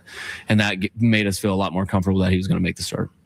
All right, so Casey Mize will go for the Padres in Tampa on Friday to open that's that so 3-game encouraging. series. That's so encouraging. I'm with you. I'm with you on that. You had a moment there over the weekend. What day was it? Saturday or Sunday? I can't remember. Saturday or Sunday, yeah. But you had just a moment there where you're like, come on. Yeah. And then I hear the broadcasters talking about, he's had some injury history when he was in Detroit. So your mind just naturally goes in so many different places. To have this guy basically to not miss a start in the rotation, they get that day off tomorrow, which plays to his advantage. And then he comes back and goes in Tampa. The funny thing about Casey Mize, and again, you tell me if you agree with this. If he was feeling 10% off, 10% pain, you think they're pitching him tomorrow? He was feeling 10% pain, 20% pain. Like, no. At what point would they say, we're not taking a chance? No, I think that he's going to have to be healthy, like to start and pitch and get up and down, right? You're going to have to basically be healthy. So what do you think is giving them that decision for Friday? I'm guessing he's in decent shape. I'm guessing he twisted it. It felt awkward in real time. He woke up the next day. I was like, you know what? I'm good.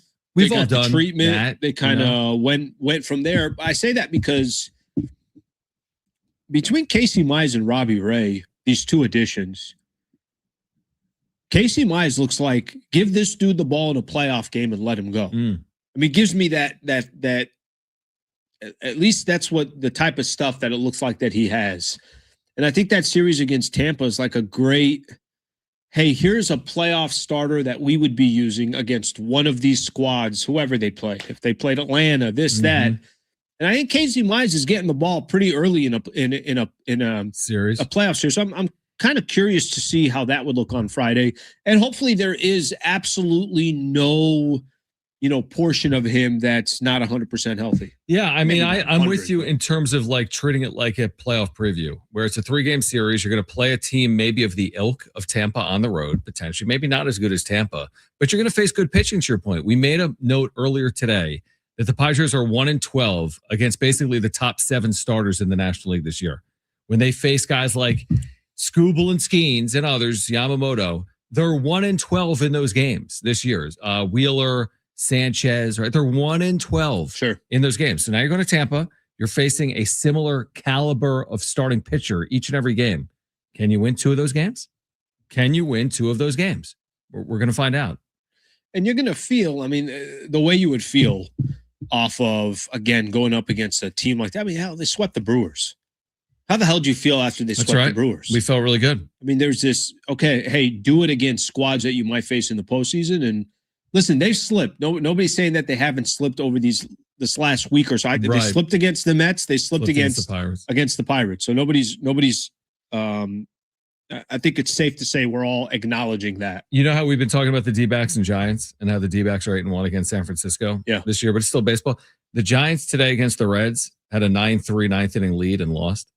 The Giants did? The Giants had a 9-3 ninth inning lead against the Reds. Oh, my God. And, I mean, you talk about bad to worse, and now that's where Arizona's going. Doesn't mean they're going to sweep the series. I'm just saying Arizona that's where, down 4-0 yesterday, going to the 8th Cubs. against Chicago. Very good team. Or Yep. won. Yeah, absolutely. So stay tuned. Okay, real quick question on the Casey Mize ankle thing. You ever churn, like you get a couple good ankle churns in your Never did? No, I've never ever done anything. I just sit in chairs all day. Well, you were a catcher. I was. But I was a catcher, like had a net, and I would try to catch things. Got it. No, Got of course. I mean, I've turned my ankle. It's the worst. What's worse? And in basketball, like playing basketball, it's like there came a point, even just pick up basketball. You go play pick up basketball. I'm like, it's always happening. I'm never getting near the paint anymore. Like I'm just gonna sit 23 feet away from the basket. Bro, turning an ankle is the worst. Here's what I would say. And I never broke anything, which is even worse because it's like the elastic, the they ligament. say, like it gets. Here's what happens to me, dude, real quick, is I'll go like walking down the street right now. Yeah. You can trip over something? I'll just turn my ankle. Like it'll turn inward. Yeah. And then I like pop out of it. It's turning this way or that way? Like no, it's turning this. out. Yeah, it's turning out. In. No, because in would be this way. In. And I like pop up from it. And I'm like, what just happened? And I'm always fine. It's so weird, dude. So I've never had the high ankle. You know what kills me? I'll just be going on like a walk, whatever, going on a walk. And if the sidewalk is 0.3 inches, there's just a little 0.3, maybe there's one root that got it up a little bit. And you trip. Why does the tip of my foot, my shoe hit it? I know. I do the stumble. Then I have to look. Does anyone watch? Anyone see? Somebody did see. Right. I have to wave at them and say, we acknowledge that I almost went down. All right. More on the Padres winning today over the Pirates on the other side. Plus, Tano Letuli, Aztec star linebacker, will join us live at 5 p.m. Kevin Acee on the show live from Petco coming up at 5:30. We're here until 6 on Schaefer and Sliwa, San Diego Sports 760, live on the iHeartRadio app.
Teachers make a difference each and every day. Now's your chance to say thank you. iHeartRadio's Thank a Teacher, powered by donors. Choose.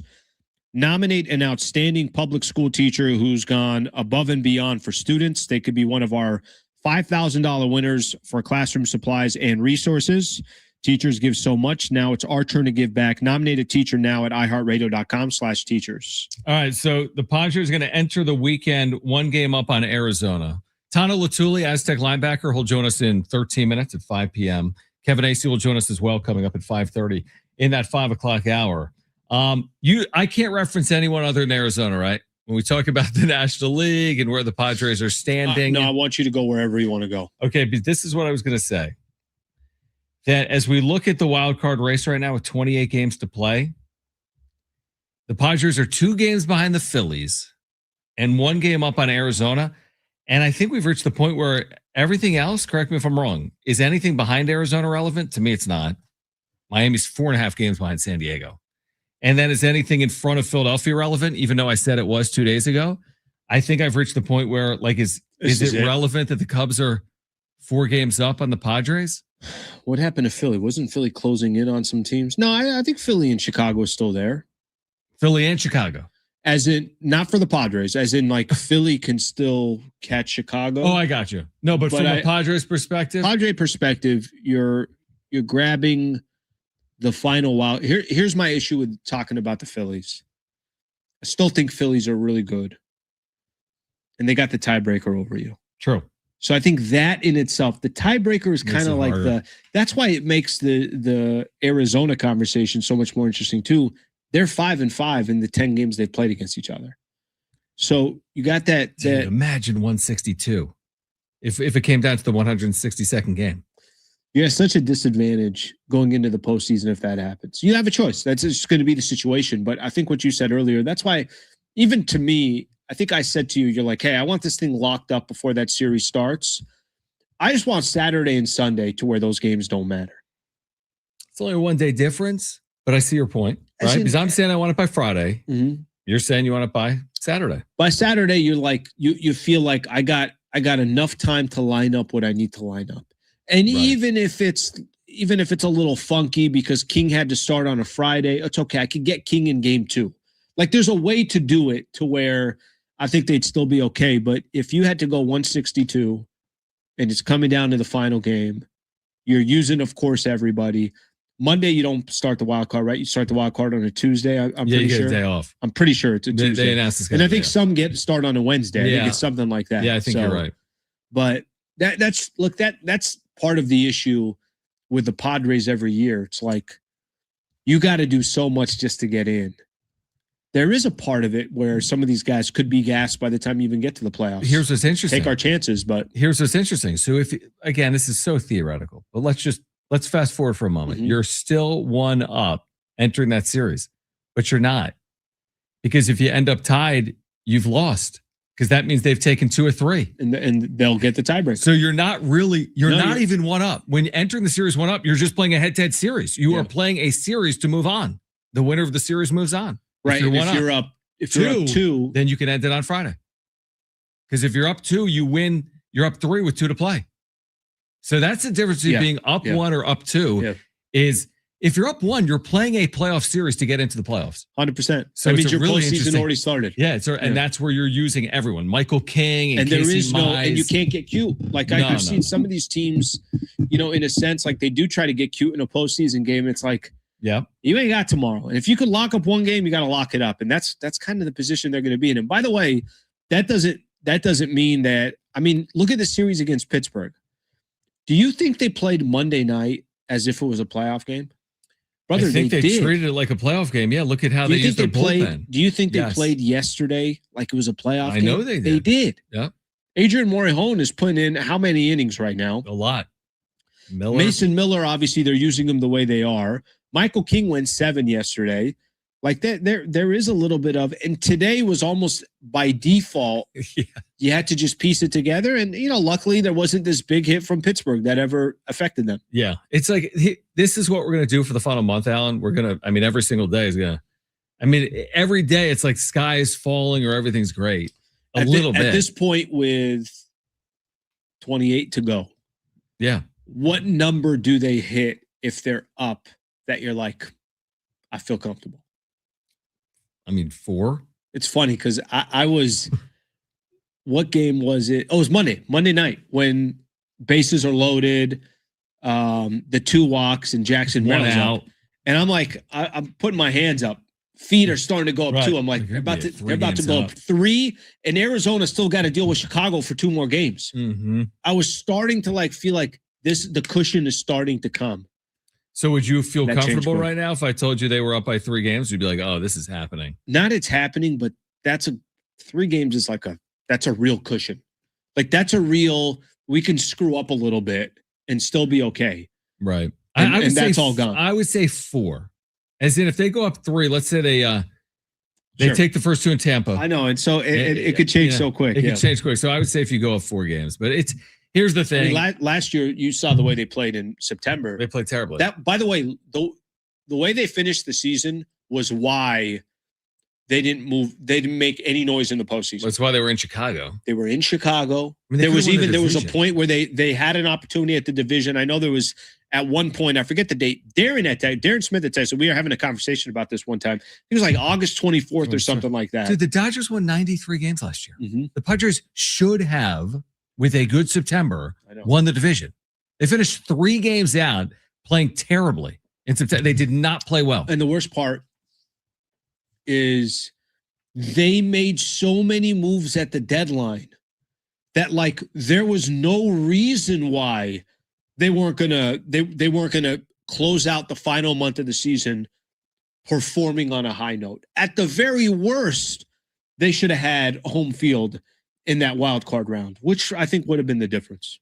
All right, so Padres heading for Tampa. They will play game 1 of a 3-game series on Friday. Much more in the Padres in the 5 o'clock hour as Kevin Acee, our Padres Insider, will join us live coming up at 5:30. All right, strength of schedule. You want that?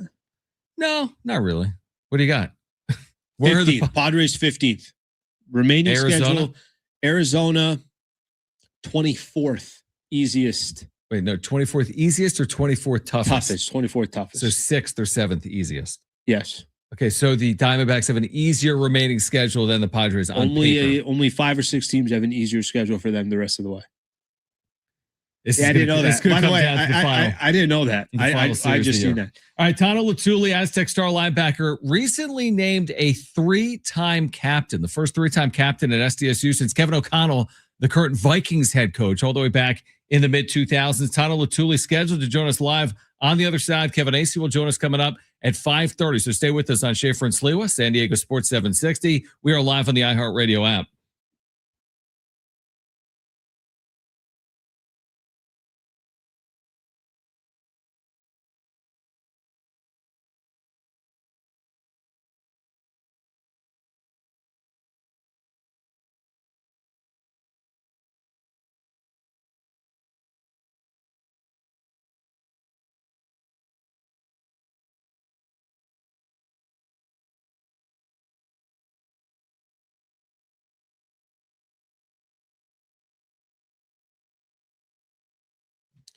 Something big is coming on September 2nd. DraftKings Game Day arrives with massive deals, exclusive deals, and an all-day celebration built for sports fans. The countdown has begun. All roads lead to game day. The DraftKings Sports app is now live in all 50 states. That means California, from Texas to Florida.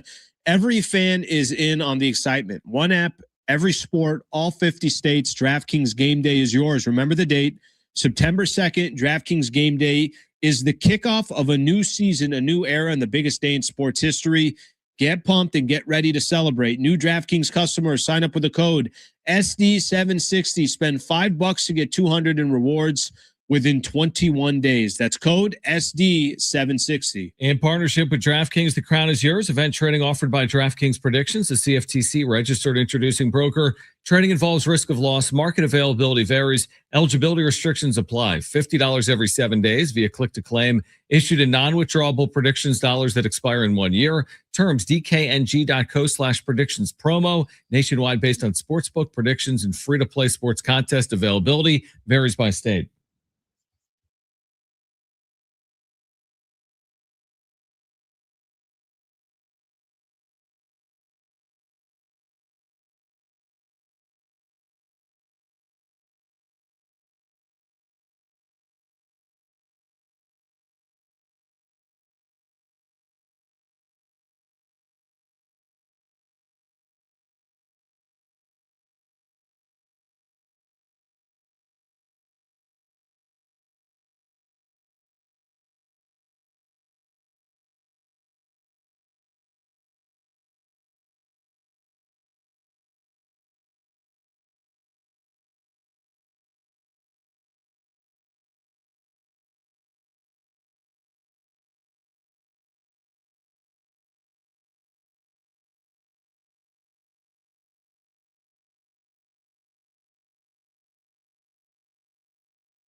Here's what's trending from the iHeart Sports Network, presented by iHeartAdvertising.com. The Padres defeated Pittsburgh today 3-0 to avoid the sweep. They'll have an off day tomorrow to head off to Florida to start a weekend series with the Rays in Tampa. One NBA note, free agent wing Jonathan Kuminga has agreed on a 2-year deal worth $12.4 million with Minnesota, which includes a player option on the second season. Run a business and not thinking about radio? Think again, because people are listening to radio more today than they did 20 years ago. And only iHeartRadio connects with more Americans than TV, digital, and even social. Learn how radio can help your business. Call 844-844-iHeart. All right, this is hard to believe. Aztec football, 10 days away. San Diego State, Portland State, Snapdragon Stadium. You can hear all the games right here on your home for the Aztec, San Diego Sports 760. Tickets for the opener are available right now at goaztecs.com a week from Saturday night at 6:30. And we've got Aztec star linebacker Tano Letuli with us right now on Schaefer and Sliwa. Local products, start at Cathedral Catholic. Year 3 on the Mesa after starting his college career at Army, and recently named a 3-time captain at San Diego State, the first since Kevin O'Connell, the current Vikings head coach, all the way back in the mid-2000s. So, Tano, first of all, thanks for hopping on the radio this afternoon. Yes, sir. Appreciate you guys. What does it mean to you? I know it's got to mean a lot. I think you take a lot of pride in wearing the C. So what does it mean to have that captaincy now for a 3rd year at San Diego State? Yeah, like you said, it definitely means a lot to me. I think leadership is very important, and I strive to be a leader in everything I do, whether it's football or not. I've just been around really good people. Had a really good opportunity and environment to lead my first year at San Diego State, and just kind of took it from there and try to be the same person every day. Talk to us a little bit about the progress right now for some of us, and you got a lot of Aztec fans that are looking forward to this upcoming season. Like John just mentioned, we're a short ways away of getting the season officially underway. What's it been like? What's practices been like? How's it looking? How's the team looking? How would you assess so far? Yeah, we had a really good fall camp that concluded a couple of days ago, and the team definitely been gelling really good, well together. We had really good work. Just starting from, it's been a journey since January, and 60 new guys on the team, or 40 new guys on the team, just trying to build that culture and instill the standards of our team. And it's been a really, really fun process throughout this year. And we had a really good fall camp. I'm excited for what's to come. Aztec linebacker Tano Letuli with us right now. I think I recently saw, it might have been on one of the Go Aztecs produced videos, the climb videos. You talked about your ACL injury last year as being the most significant injury of your playing career. What has that process been like, I guess mentally and physically, to deal with something like that when you're in the midst of such a good year as a team last year, to deal with that adversity and come out on the other side? Yeah, it's kind of one of those things where I thought it'd never happen to me, and just one of those freak accidents that happen to athletes. But it's what you sign up for when you put the helmet on and you walk out there in between the white lines, and it finally got me. But it's definitely been a journey. It's been a long 9 months. I think the hardest thing is mentally throughout the injury, is just learning how to deal with it mentally. Obviously, got to physically do the work, but mentally, it was a toll. Like last year was one of the most fun years of football I've ever had. And then to be playing the way I was playing and then tear my ACL towards the end of the season, it was devastating. And, like I said earlier, the right people around me, been able to get back, and I have no limitations on me during practice, and going out right now and being out there with the boys is something I really enjoy. What's listen, anytime something like that happens, obviously trying to recover from it, like you said, mentally took a toll. As you look at it today, what some benefits that come out of it? Just being in a position like that where you had to overcome some adversity. What are some of the, as you look back now, what are some things that you take away that you can apply to kind of your day to day? Yeah, for sure. I just think it helped me appreciate the game more and never take it for granted. Every time I'm out there taking snaps, like that's what I wanted to do all year during spring ball, and be out there running with the guys. And also, I think this injury gave me an opportunity to find my voice more as a leader. And I've always just trying to be a leader that leads from example, but being sidelined for 9 months, it was really hard to do that. So learning how to find my voice and lead with my voice primarily. It was definitely a skill that I had to develop. Aztec linebacker Tano Letuli, San Diegan, with us right now on Schaefer and Sliwa, San Diego Sports 760. I know collectively as a defense, you've had to have heard from the doubters, right? Like, how will San Diego State replicate its defensive success from last year? Gone are Chris Johnson and Trey White and others. What's your reaction, or the internal reaction, the locker room reaction, when you hear something like that? Yeah, I just think obviously we've lost some key players that helped us last year, but there's been good defense played at San Diego State for a long time before us, and just keeping those standards and keeping everything the way that we go and our mode of operation the same.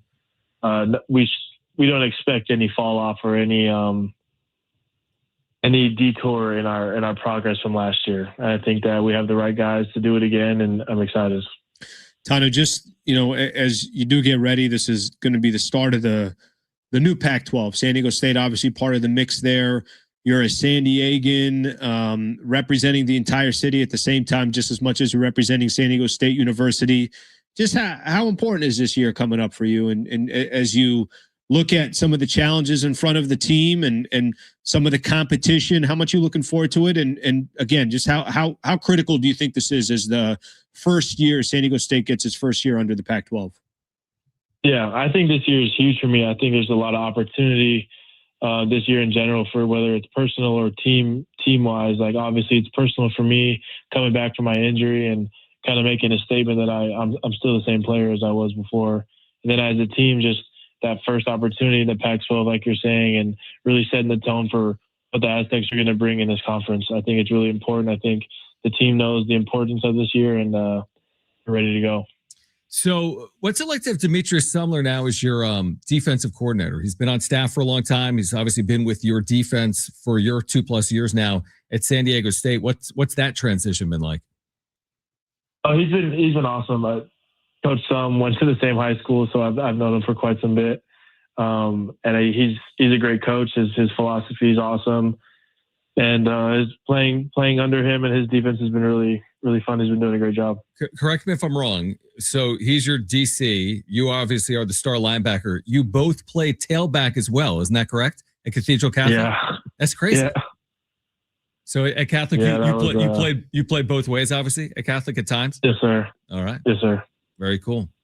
How much you high school football just got started last year? How much you still keep up with it? I mean, San Diego's got so many great athletes coming out of that football program. So many great programs in San Diego. How much you still keeping up with San Diego when it comes to high school football?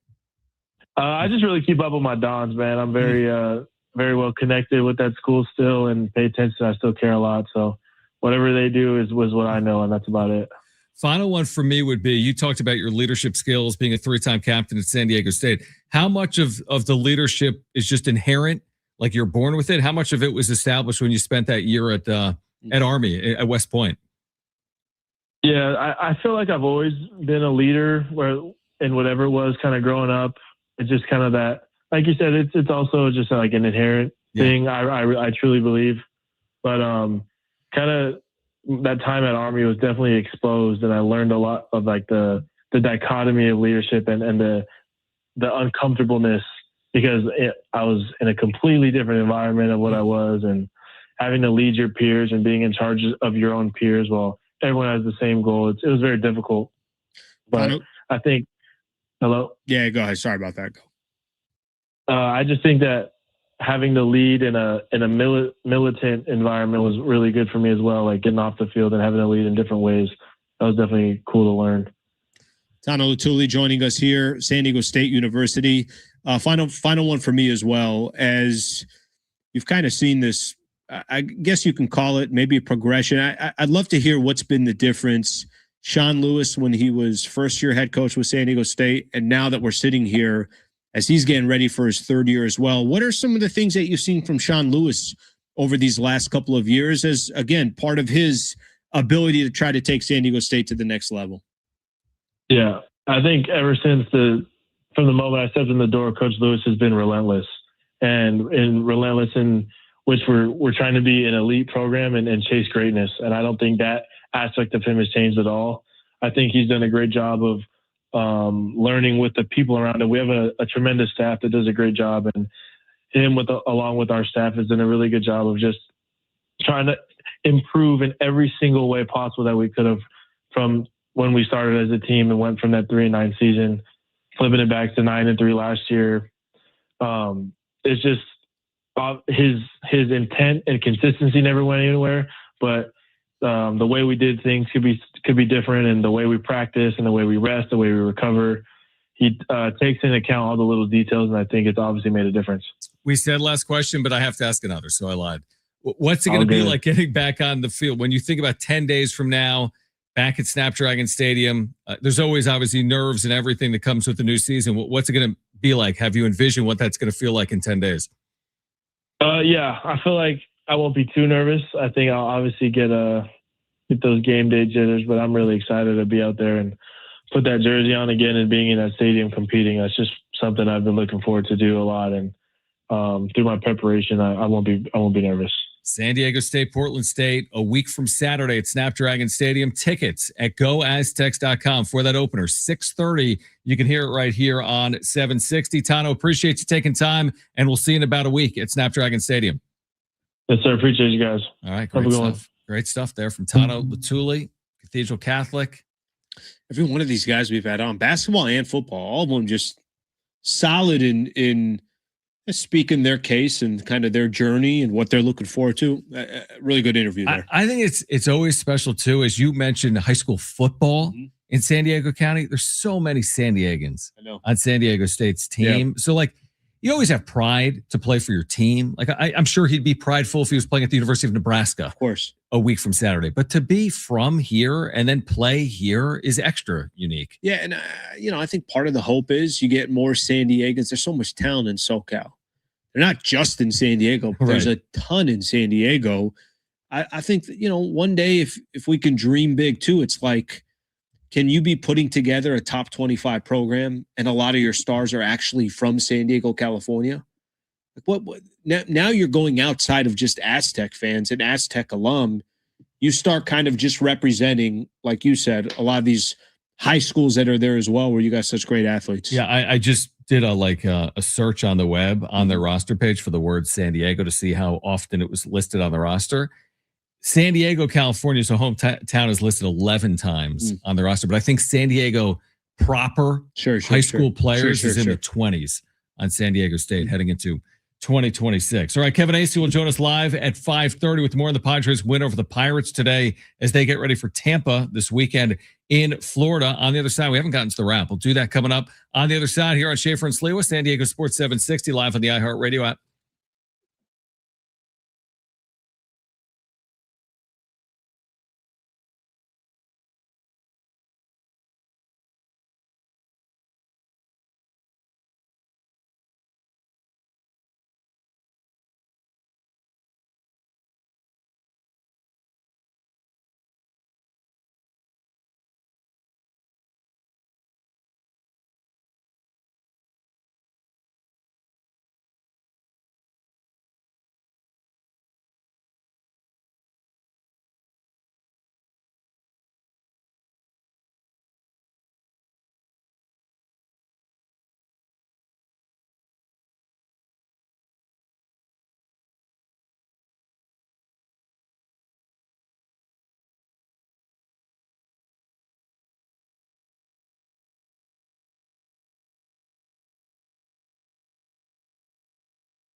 Give a read.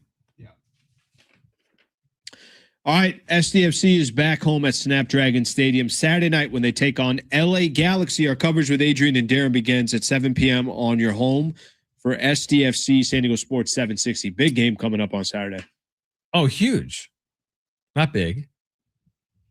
Huge. Big game coming up on Saturday. Huge. Kevin Acee will join us coming up at 5:30.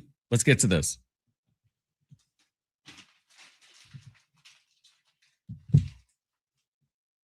It's time for the wrap. Presented by Sombrero Mexican Food. Check out their website at sombreromex.com. I said I taught about for the Aztec people. Are you guys sad to see the NFL eliminate the Pro Bowl game? Yeah, I'm good. I think if you told me there's another one coming, another one of these all-star games or exhibitions or something like that, I don't think I'm going to lose too much sleep over it. But the Pro Bowl was probably the most irrelevant to me.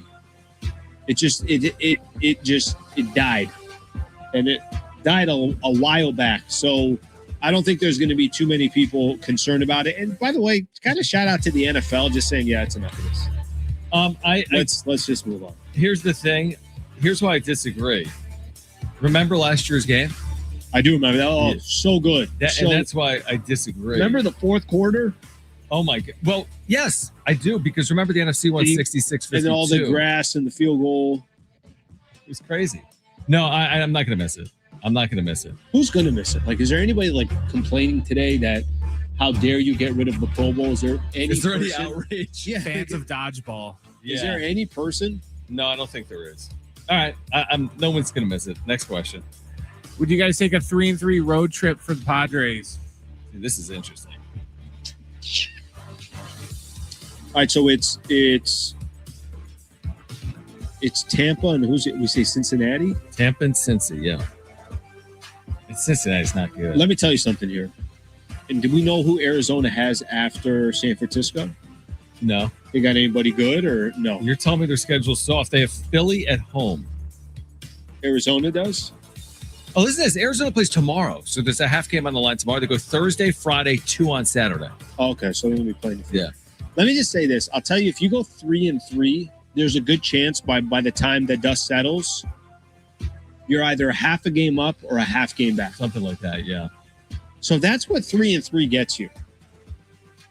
Am I okay with 3-3? I'm going to say no. I'm not okay with it. Even though they're going to Tampa, I don't think you can be okay with it.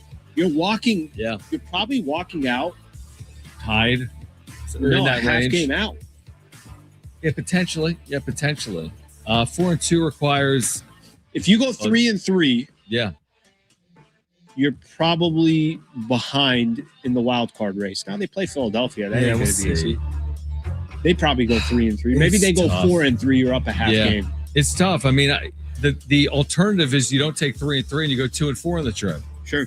Because you go to Tampa and you lose a couple of games or more. And you go to Cincinnati. This is all predicated by what we say. And here's the other thing, though. We said, oh, well, it's Cincinnati, they're not good. Well, Pittsburgh and the Mets aren't great. They lost those series. Yeah, that does kind of like raise your antennas big time. Because now you're saying, well, okay, well, there really isn't kind of easy competition to get here. I mean, can I really say no to 3-3? I guess I can. You want me to say no to 3-3? Yeah. Okay. I'll say no. I'll take. Right, I want 4-2. We're not okay with 3-3. We're not okay with it. Next question. Do you think Jonathan Kuminga is a good fit with the Timberwolves? I think he would have been a good fit either way, Lakers or Minnesota, because Minnesota needs what he has. Here's the biggest problem with Jonathan Kuminga is, will he play a role that these teams are asking him to play? Like, Jonathan Kuminga is trying to get paid. He's trying to get paid long-term. With the Lakers, you needed him to play a role. I think he would have thrived with the Lakers. I really would have, if he accepted his role. The problem is, what if he's just going to Minnesota and it's like, I got to get mine? If he was going to be in LA, I got to get mine. Like, there's certain guys where you're a role player. You're not good enough to be the second best player on like a real team, a playoff team. And they got good players there in Minnesota. J.D. McDaniels, Anthony Edwards, LaMelo Ball. Like, isn't that part of the signing process? Well, he's got a starting role. Right. He's going to play 30 minutes a game with either team. Okay, well, you don't need to talk about how many shots am I going to take? They can figure that out once the season starts. But he has a starting role where he's going to get 30 minutes a game. And that's kind of how you make it work from there. I think the fit will be fine in Minnesota. Who's the third best team in the Western Conference? I think there isn't a third best team. I don't, because I think I can make an argument that Denver took a step back and a year older. I can make an argument that the Lakers are an unknown. So Lakers could be they good. Could be the third best team, but they're also an unknown. Minnesota took a little bit of a step back. Utah, Dallas, these other teams are going to be better. Clippers, the Benedict Mathurin, they just lose him. That Kawhi trade isn't even done yet. Yeah, that's right. So I don't know if there's a legit. But here's could the be third best could team. be Minnesota at the end of when the dust settles. Could be, but I think that's more record wise. I don't think that's like they're the third best team and a real chance of kind of taking out OKC or San Antonio. Right. You forgot to mention the Pelicans. Yes. What do you got, Brad? I forgot one team. I know I did. I agree with Alan too that I think he's partially looking out for himself. That's why he did a 2-year deal with a player option already in the second year. So if he wants to, he could go there, ball out this year, and then bolt for more money. That was the problem with the Laker deal. The Laker deal for him would have been in a sign and trade. You have to be signed for 3 years. So he was locking himself into a 3-year deal. This deal with Minnesota, he has that flexibility. Final question. Does it matter to you guys that the Bus family is buying 5% of the Padres? I think that if we're looking at this, by the way, I forgot to say the Rockets. Rockets could be the third best team. If we're looking at this from is it like what kind of impact will it have? Let's just take the names out, all that stuff. Yeah, what's the impact? Will it actually have impact? What did we see? We were reading something in The Athletic that they're going to play a role in baseball operations, are they not? As an advisory role? Which is something that they did in the NBA. But there's a difference in basketball operations. No, I'm with you. Listen. Here's the one thing I'm hoping for with all this new ownership stuff that's gone in these last couple of days. Hire people that know what they're doing. That's what I'm thinking. Like Jose Feliciano's a baseball fan, but hasn't worked in baseball. Kwanzaa Jones, I enjoyed hearing what she had to say on Monday. Awesome. But you got to hire the right people. Baseball people. Sometimes you got to get out of the way. And good ownership oftentimes will do that. Give them the resources you can be successful. You can be a PR head. You Absolutely. Can be, you can be charitable, a rallier, marketing around the team, all that stuff. You can do all that as much as you want. But at the end of the day, when the dust settles, I got no issues with, I don't even really hear from the owner, but I know that the franchise is in the right direction. Yeah, like I don't know if I need, who are the brothers, Joey and whom? Joey and Jesse. Like, I don't know if I need Jesse being like, hey, AJ, I know you're down to Ty France and whomever else, but like I was crunching the numbers and I think you should, not like, it's okay. Like, put it in the hands. Let his team, AJ's team, if he's the GM, do the job. All right, Kevin Acee with more on the Padres. They avoid the home sweep against the Pirates. He's going to join us live on the other side. Padres beginning a 6-game roadie on Friday in Tampa Bay against the Rays. Kevin Acee, our Padres insider, joining us next on Schaefer and Sliwa, San Diego Sports 760. We're live on the iHeartRadio app.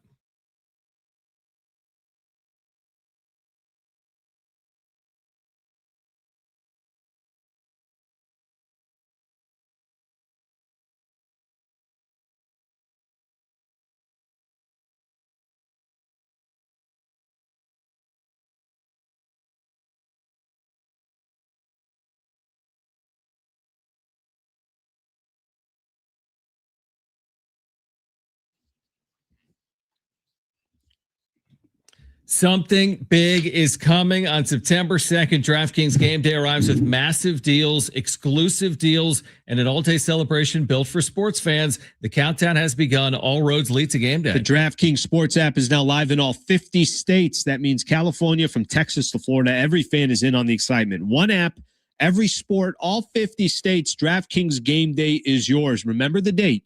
September 2nd, DraftKings Game Day is the kickoff of a new season, a new era, and the biggest day in sports history. Get pumped and get ready to celebrate. New DraftKings customers, sign up with the code SD760. Spend $5 to get $200 in rewards within 21 days. That's code SD760. In partnership with DraftKings, the crown is yours. Event trading offered by DraftKings Predictions, a CFTC registered introducing broker. Trading involves risk of loss. Market availability varies. Eligibility restrictions apply. $50 every 7 days via click-to-claim issued in non-withdrawable predictions dollars that expire in 1 year. Terms, dkng.co/predictions promo. Nationwide based on sportsbook predictions and free-to-play sports contest availability. Varies by state.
Here's what's trending from the iHeart Sports Network, presented by iHeartAdvertising.com. The Padres defeated the Pirates today at Petco Park 3-0 to avoid the sweep. They'll have an off day tomorrow while they travel to Florida to start a weekend set in Tampa against the Rays.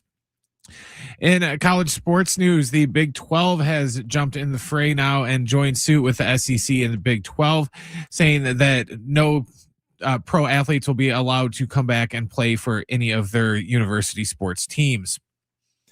Run a business and not thinking about radio? Think again, because people are listening to radio more today than they did 20 years ago. And only iHeartRadio connects with more Americans than TV, digital, and even social. Learn how radio can help your business. Call 844-844-iHeart.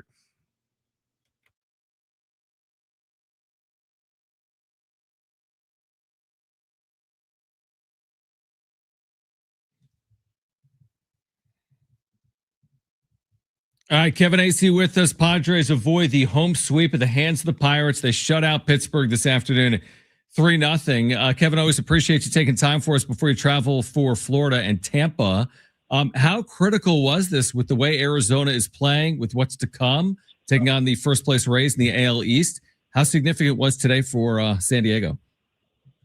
I mean, it felt awful big. There's just been so many twists and turns. If you're watching the scoreboard, and it feels like as early as I've ever watched the scoreboard in a season, it felt huge. And you know what? Even though they might not necessarily be in game watching the scoreboard as much as us and seeing that, oh my gosh, the seventh inning, Griffin Cannon's in trouble, and oh wow, the Diamondbacks just won.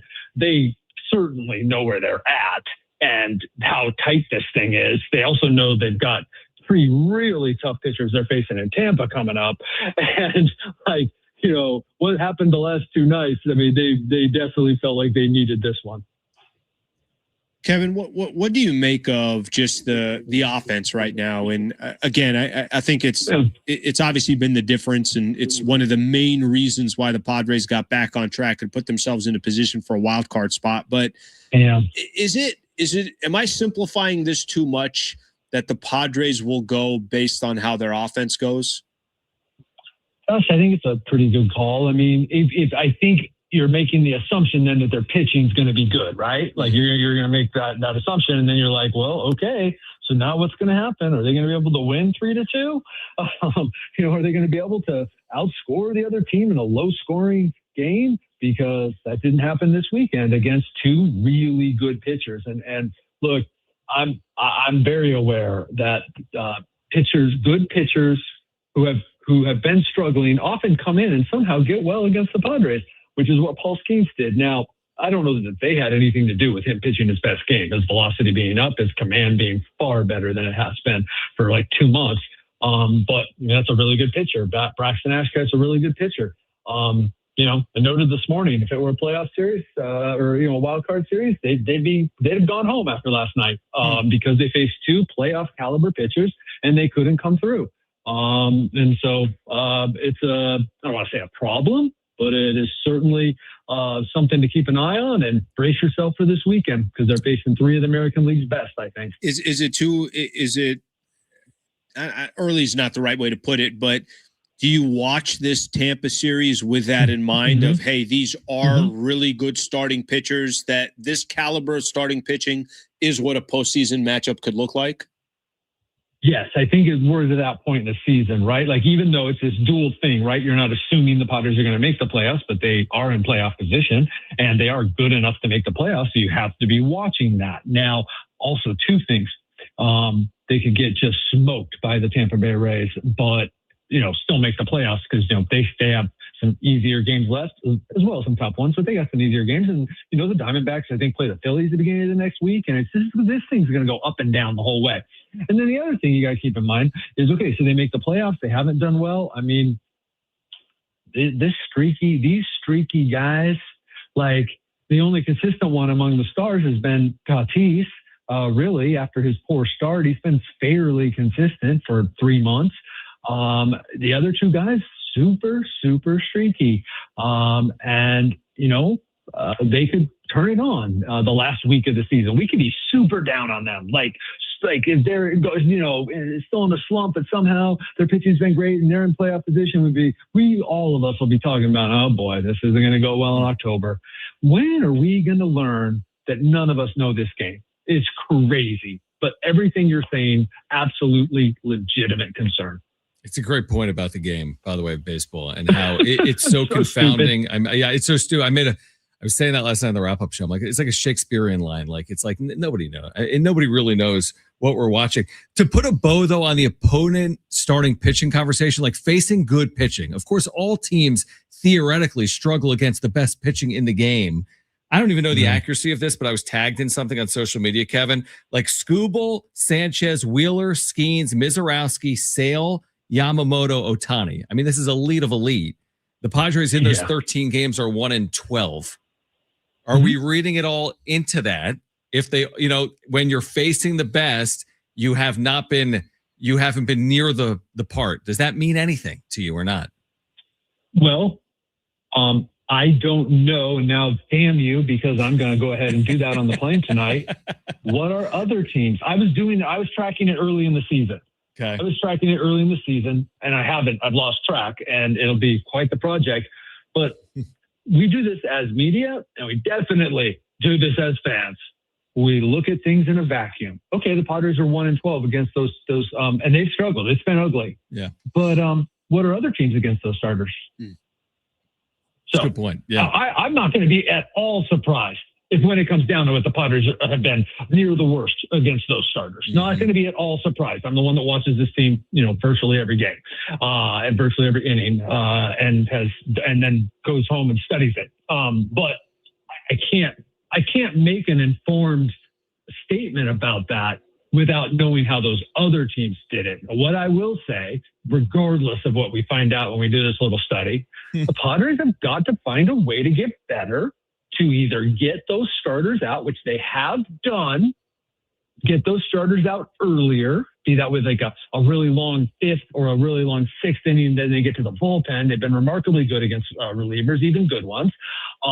They've got to find a way to just score 2 runs against those guys, score 1 run, that one big hit by, I don't know, the guy that got the $350 million extension, like just, one big hit or, one bunt that's laid down for goodness sake. That they've got, regardless, the bottom line is they haven't been good enough against those pitchers. Kevin Acee taking some time to join us here on the Schaefer and Sliwa show. Kevin, 2 quick questions. One, Jeremiah Estrada, how much of a surprise was this that he's on the IL? And then just Friday, it is Casey Mize. Were you surprised that it is Casey Mize just based off of his ankle injury that he had? I think that was on Sunday. That one, not surprised based on how the week had been going. Would not have been surprised had they taken an extra day. I mean, I'm not in the training room where because they could have played with the off day, and because both he and Buehler did their bullpen this morning, it was like, okay, what are they going to do there? Now, Buehler just did it because he doesn't want to do it tomorrow.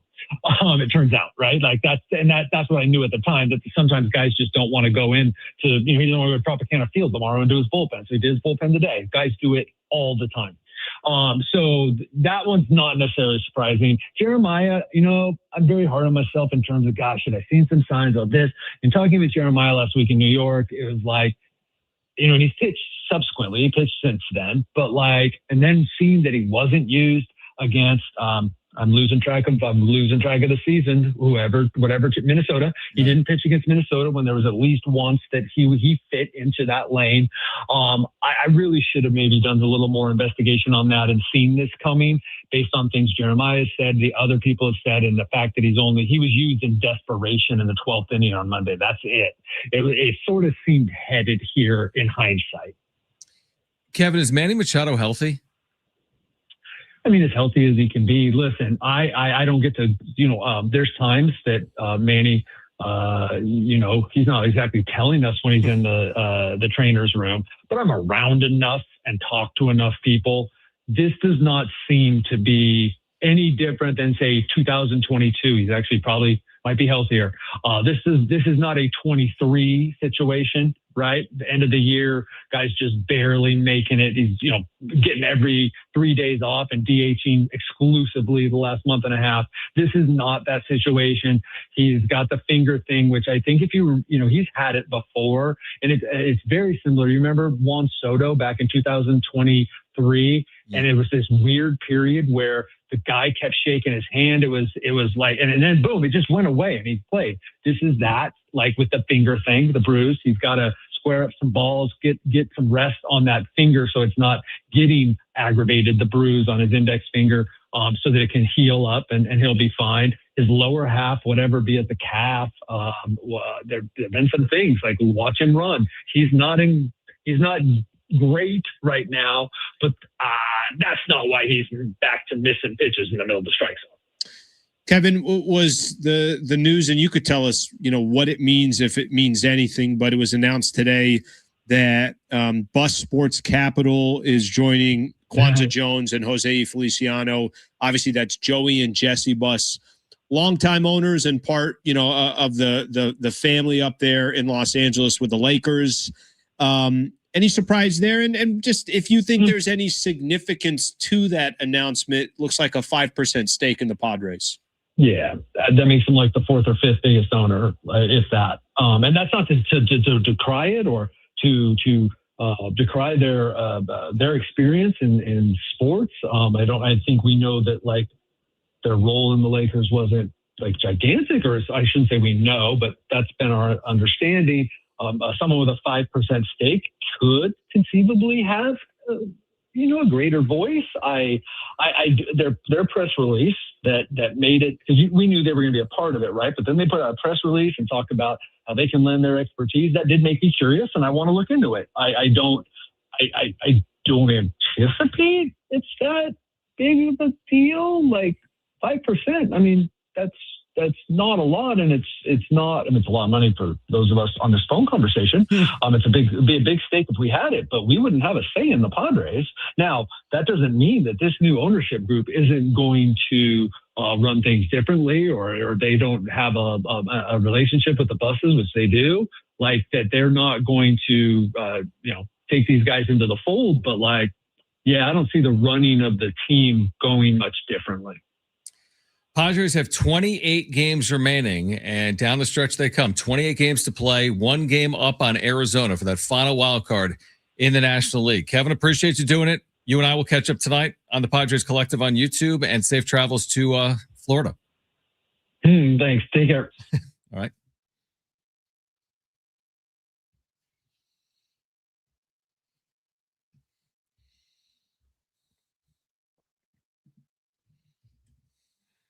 I think it's warmer in Tampa.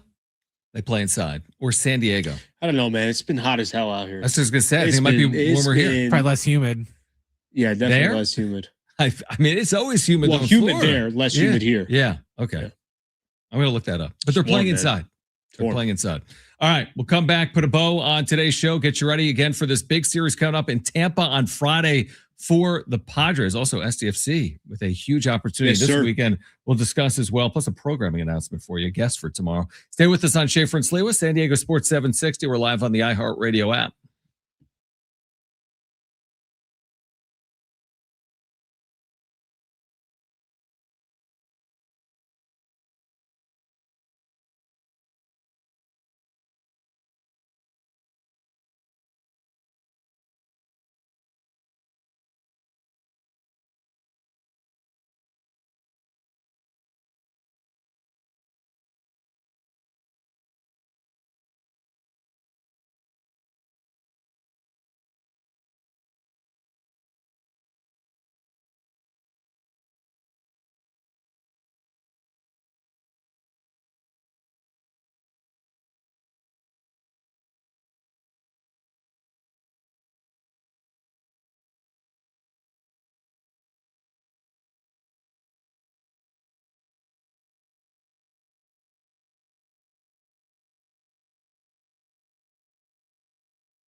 All right, tomorrow on the show, as we'll get you ready for SDFC LA Galaxy Saturday at Snapdragon, Marcelo Balboa. Yes. He played like 130 matches for the U.S. men's national team, including in 94 during the World Cup.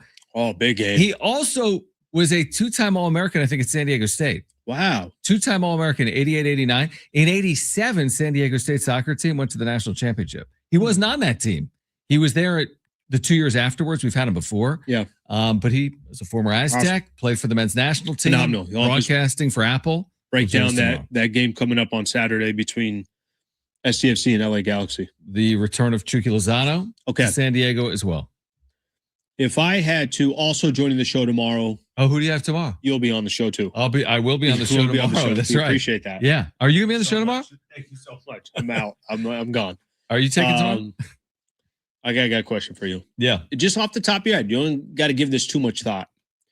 If I said, and this ain't easy, if I said your favorite view in San Diego. Yeah, so I love like that question. So like La Jolla, you can Solana Beach, you can go Coronado, you can go because I think where are you going with this? I went for a hike earlier today. Oh, you went to Cabrillo National Park. That's spectacular. Can you just wait a second? No, I mean, what? It's not like it's some like shocker. I think today, and I've had this before, and I think people who've been out there, I think that's the best view in San Diego, California. It's an amazing one. Can I give you a couple of contenders that I would go with as well? So Cabrillo National Monument, that tip. Yeah, the strip. Where you basically you on the San left. Diego, yeah. On the left, you're looking at the entire military base. You're looking at whatever work that's being done. Directly in front of you is the downtown skyline. Right. And then, there's a body of water of ocean, including Coronado. Okay, that is a good one. That's and a it's hard to freaking top. Unbelievable one. There's a very good one that you and I know at Torrey Pine State Beach as you go up.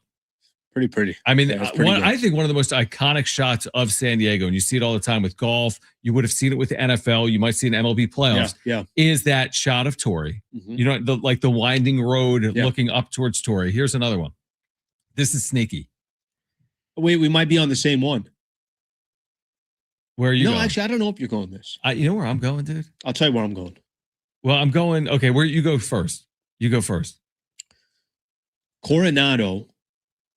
And you're on the opposite side of downtown, and just that body of water, and it's the skyline again of downtown. Mm-hmm. You could see Petco there. There's the convention center, and you see the Coronado Bridge. I was gonna say the bridge is great, honestly. But this shot is like all of that. You're saying the shot coming back though from Coronado, like you're on Coronado There's a Island? specific park area in Coronado where you could see that all. Can I give you one? It's Point Loma, first of all, and the cliffs. Mm-hmm.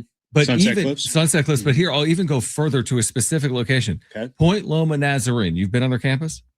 Bro, that campus isn't real. One time when campus is not real. When I first got here, and nobody talks about it. When I first got here, and I was calling some of their I don't even know, basketball, soccer, baseball. I don't even know what I was calling, volleyball.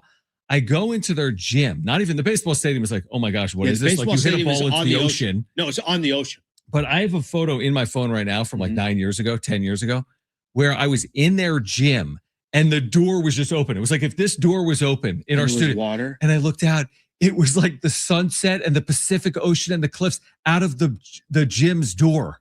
I was like, what on earth is this? That is a gorgeous campus. That university is it's fake. I've driven through there. I'm like, I don't know what the hell this is. Kind of an underrated. That's kind of an underrated one. It turned into I just mentioned this just because I told you I went for a hike earlier today. It was just beautiful, bro. Well, where else would be in your top 10? Here's the only thing I'm taking away from trust me, I know the stretch. You're about to knock the city? I know the stretch.